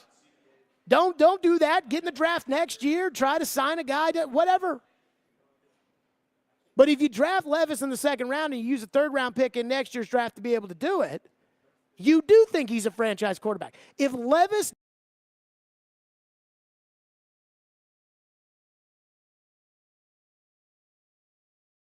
will know and it'll be good, like Mahomes or Lamar, but we might not know. Right now, I mean, I don't think Pittsburgh knows about Kenny Pickett. Atlanta probably knows about Desmond Ridder, but it takes time for you to know. Trevor Lawrence, by the way, is not as good as he was supposed to be, right? Like, it takes a couple of years. Well, if it doesn't work, you're fired. You're like the Patriots with Mac Jones right now. You're fired. So if you're going to take Levis and you're going to make him the franchise quarterback and you're going to invest in him that way, why would you let every other team in the league get a crack at drafting him so that you can get a guard? I'm just telling you right now, it doesn't make any sense. It's not competent. There's a difference between a bad evaluation and using the 4th overall pick on a kicker. That is incompetent. Let's go to Gary, who's up next here on the program. Thank you for calling and thank you for waiting. What's up, Gary? Hey, Jared. I think Amy might be part of the problem. Agreed. I mean, she let Brown go, and you just said they wanted a cheaper version. Cheap. Vrabel might be wanting these big-name players, but she's not signing anything. Her payroll is nothing. You can't have a girl running a football team. I'm sorry. It's not working out. Whoa now. I don't understand what that's based she's on. Not going to fire Rand and pay him his contract. Well, forget about what they might do or might not do. I don't understand this idea that you just said that a woman can't run a football team. Why? She can't. She's Why? not bringing in good talent. She's not bringing in good coaches. Well, you may be able to argue that this woman's not good at owning the team, which I don't completely agree with. I also don't completely disagree with. But when it comes to a woman, which is what you said, there is no basis for that. There's a big basis. It's football. It's not. There ain't women playing. Having a period playing quarterback. What's that have to do with Robert Kraft's not playing football either? Jerry Jones, I guess, played in. He was a walk-on in they college. Know the game. No, they don't. Every I'm a guy. I'm a guy, and I don't know the game. What is the you matter think with like you, woman, Gary? Like Vrabel It is told you. You think 2023, like a woman. Gary. Think like a man, What dude. is the Think matter like with man. you? Gary. Come on, dude. Think Gary, like a man. go like listen Vrabel to told some, you to your face. crazy talk shit like that. Ridiculous. I don't know what football is. I texted a coach yesterday because Vrabel was talking about how I've never heard of somebody taking a vertical shot in 2-man, and I text a guy, I go, what the hell does that mean? Because I don't know. That sexist idea that a woman owner ain't going to work out. Oh, my God. Freaking Neanderthals over here. What are we doing, Gary? Now, you want to argue about this owner might not be. That's a different discussion. But when you just say, oh, no, Robert Kraft's a man, so he understands football, that doesn't make sense in anything. That doesn't make sense. Just like Vrabel today defended his coaching staff by saying, well, I played the game, so I know. Meanwhile, D-Mace is on the midday show saying, yeah, these coaches stink. Well, he played the game too. Oh, God. Don't call in about this. Don't text in about this. I don't want to do a whole thing on people being outraged at that guy. We're all outraged. It was the stupidest call we've taken in a long time. Vincent is up next here on the program. Thank you for calling, and do not talk about that call. Go with your take, Vincent. Negative. I won't talk about that. That was a bad take. But anyway, what I'm hearing here over the last couple of weeks is finally some waking up. Some eyes coming open to what's really been going on for a long time. And what the Titans do as an organization, I'm talking about from the owner to all the lawyers over there copping a check, laying their head on the pillow at night saying, I can't believe I get paid to do this, all the way down to the coaches, is prop up their own observation. And what I mean by that is simple. So Vrabel in preseason, he looked at that offensive line, and he said, "Oh my God." So what's he done since then? He's propped it up. And that's what you'll see over the next couple of weeks is they'll gather the troops and they'll prop up the organization, make excuses. We've heard it all 1,000,000 times. And I agree with you on your take on Rand. Rand's part-time. He'll be gone by the end of next year. The offensive line alone, he owns every one of them. Am I right? His name's on every one of them. Yes. Rand Carthon's name is on every single one of the offensive line. Is that not correct? Yes. Okay. Case made. I'll hang up and listen. Thank you. Thank you for your call. I mean, I would agree with you on pretty much everything because you're agreeing with me about, like, the finally waking. But, I mean, we had to let them see if they could get themselves at, like, fail one way or another. If they thought Tom Brady was a franchise quarterback, they would not have given, a year after having Brady in the organization, they would not have given Drew Bledsoe a $100 million contract and made him the highest paid player in the NFL. They got lucky. Texture says, why do you think a GM being there or not last year changed the outcome of games? We still would have crapped the bed with Robinson as the GM. I think that firing Robinson in the middle of the year and how shocking that was, and the fact that he was the head honcho of the football division of the organization was incredibly shocking to the players. And I think it was a huge distraction the week of the Jacksonville game. And you got smoked by Jacksonville, and that started all of this. That's why I think that played a role. Let's go to Roy, who's up next here on Stillman and Company. Thank you for calling. What's up, Roy? Oh, man, the caller's saying that I said don't call in about that, Roy. No, it's crazy. Well, anyway, I met Amy Adams. I'll travel to a lot of games, away games. I actually met her. She has a pretty high football IQ. I mean, hell, Bud Adams was her father. I'm sure she was around a lot of games back in those Houston days. But anyway, with that being said, next year, the salary cap's salary cap. It is what it is. You can only do so much with what you have. Talent's one thing. Obviously, our O-line is our problem. Everybody knows that. Hell, you can see it. But next year, with them having the number one and number two salary cap, do you possibly see, especially with them having a new stadium coming in 2027, they're not going to want to have bad product for that new stadium coming in there. Do you see them possibly running after, trying to grab some big name guys for the next season? So I think this whole thing, thank you for your call, Roy. Every time you talk about the salary cap, I believe that you show how you don't really understand how this works. But I do think the Titans will spend a massive amount of money. Here's the problem, though. Next year's team, you're going to have to replace 2 corners. You're going to have to replace 2, maybe 3 defensive linemen because they may cut Harold Landry. You're going to have to replace probably, 3 or 4 offensive linemen. Skoronski stays. The rest of that Scarbini group, I don't know. You're going to probably have to replace a couple of receivers. You're going to have to replace Derrick Henry. You're going to have to get a backup quarterback. You don't even know if Levis is the guy. I mean, there's so much that will go into rebuilding the team next year. And just based off of what I've seen so far, I don't like it. I don't trust the ability of these guys to be able to do it. Now, when it comes to the new stadium and spending the money, the new stadium is 4 years away. A guy you sign now may not be good 4 years from now. I think we're looking more at, creative trades. I think we're looking more at draft picks. I think there's a lot more that we're looking at outside of just go to the market and go pay for the most expensive players. But I do think they'll do some of that. And that has worked for the Denver Broncos, who on the day of the opening of the salary cap, and this is how the salary cap is fake, on the eve of the opening of the league new year, you had $25 million to spend. The Broncos had $25 million to spend. They paid top-of-the-market money on the first day of free agency for a tackle, a guard, and a pass rusher. You gave Andre Dillard $10 million. It's all phony anyways. Dan is up next here on the program. Thank you for waiting. What's up, Dan? Hey, buddy, real quick, can we stop? For all that is holy, stop talking about the A.J. Brown trade, please.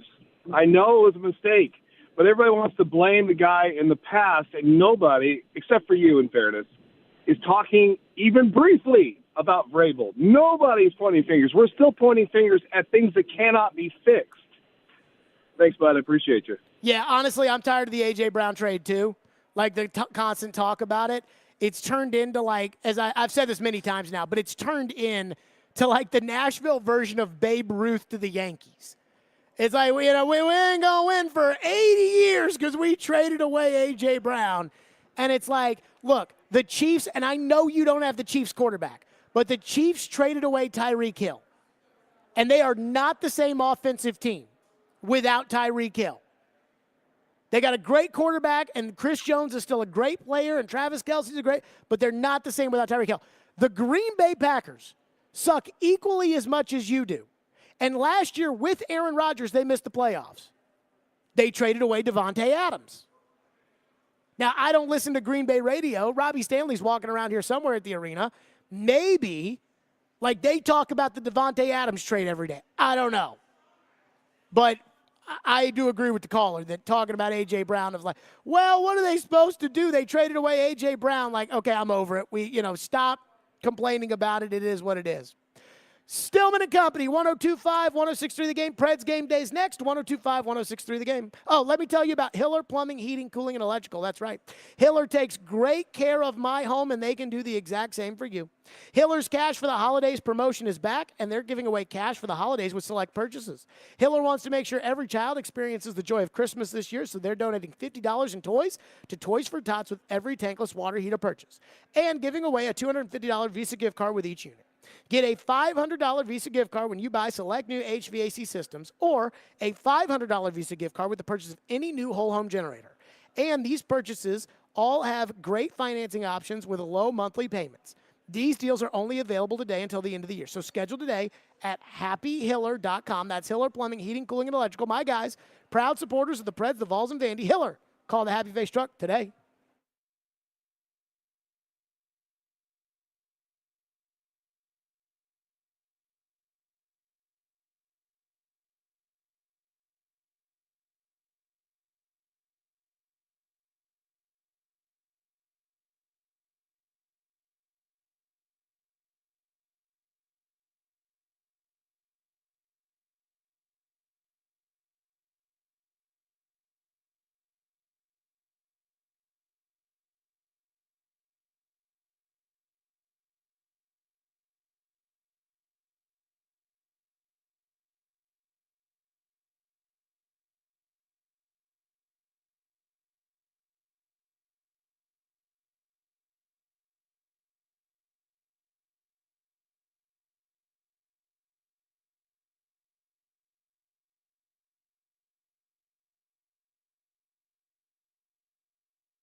Yeah, I think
Yeah, I think it's just a little bit of a reset.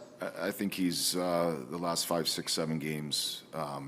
He's been, probably not playing up to his standards and my expectations of him. I don't think he's been skating like he skated early in the year, and I think it's good. You just take a step back, take a look. He'll be back in. He's a skilled, smart hockey player.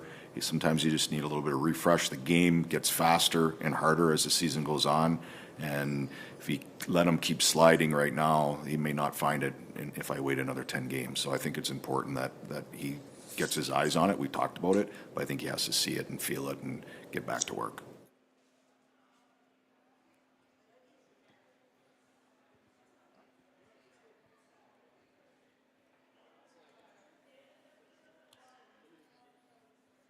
Predators Game Day is presented by TJ Anderson Homes of Benchmark Realty, online at tjandersonhomes.com.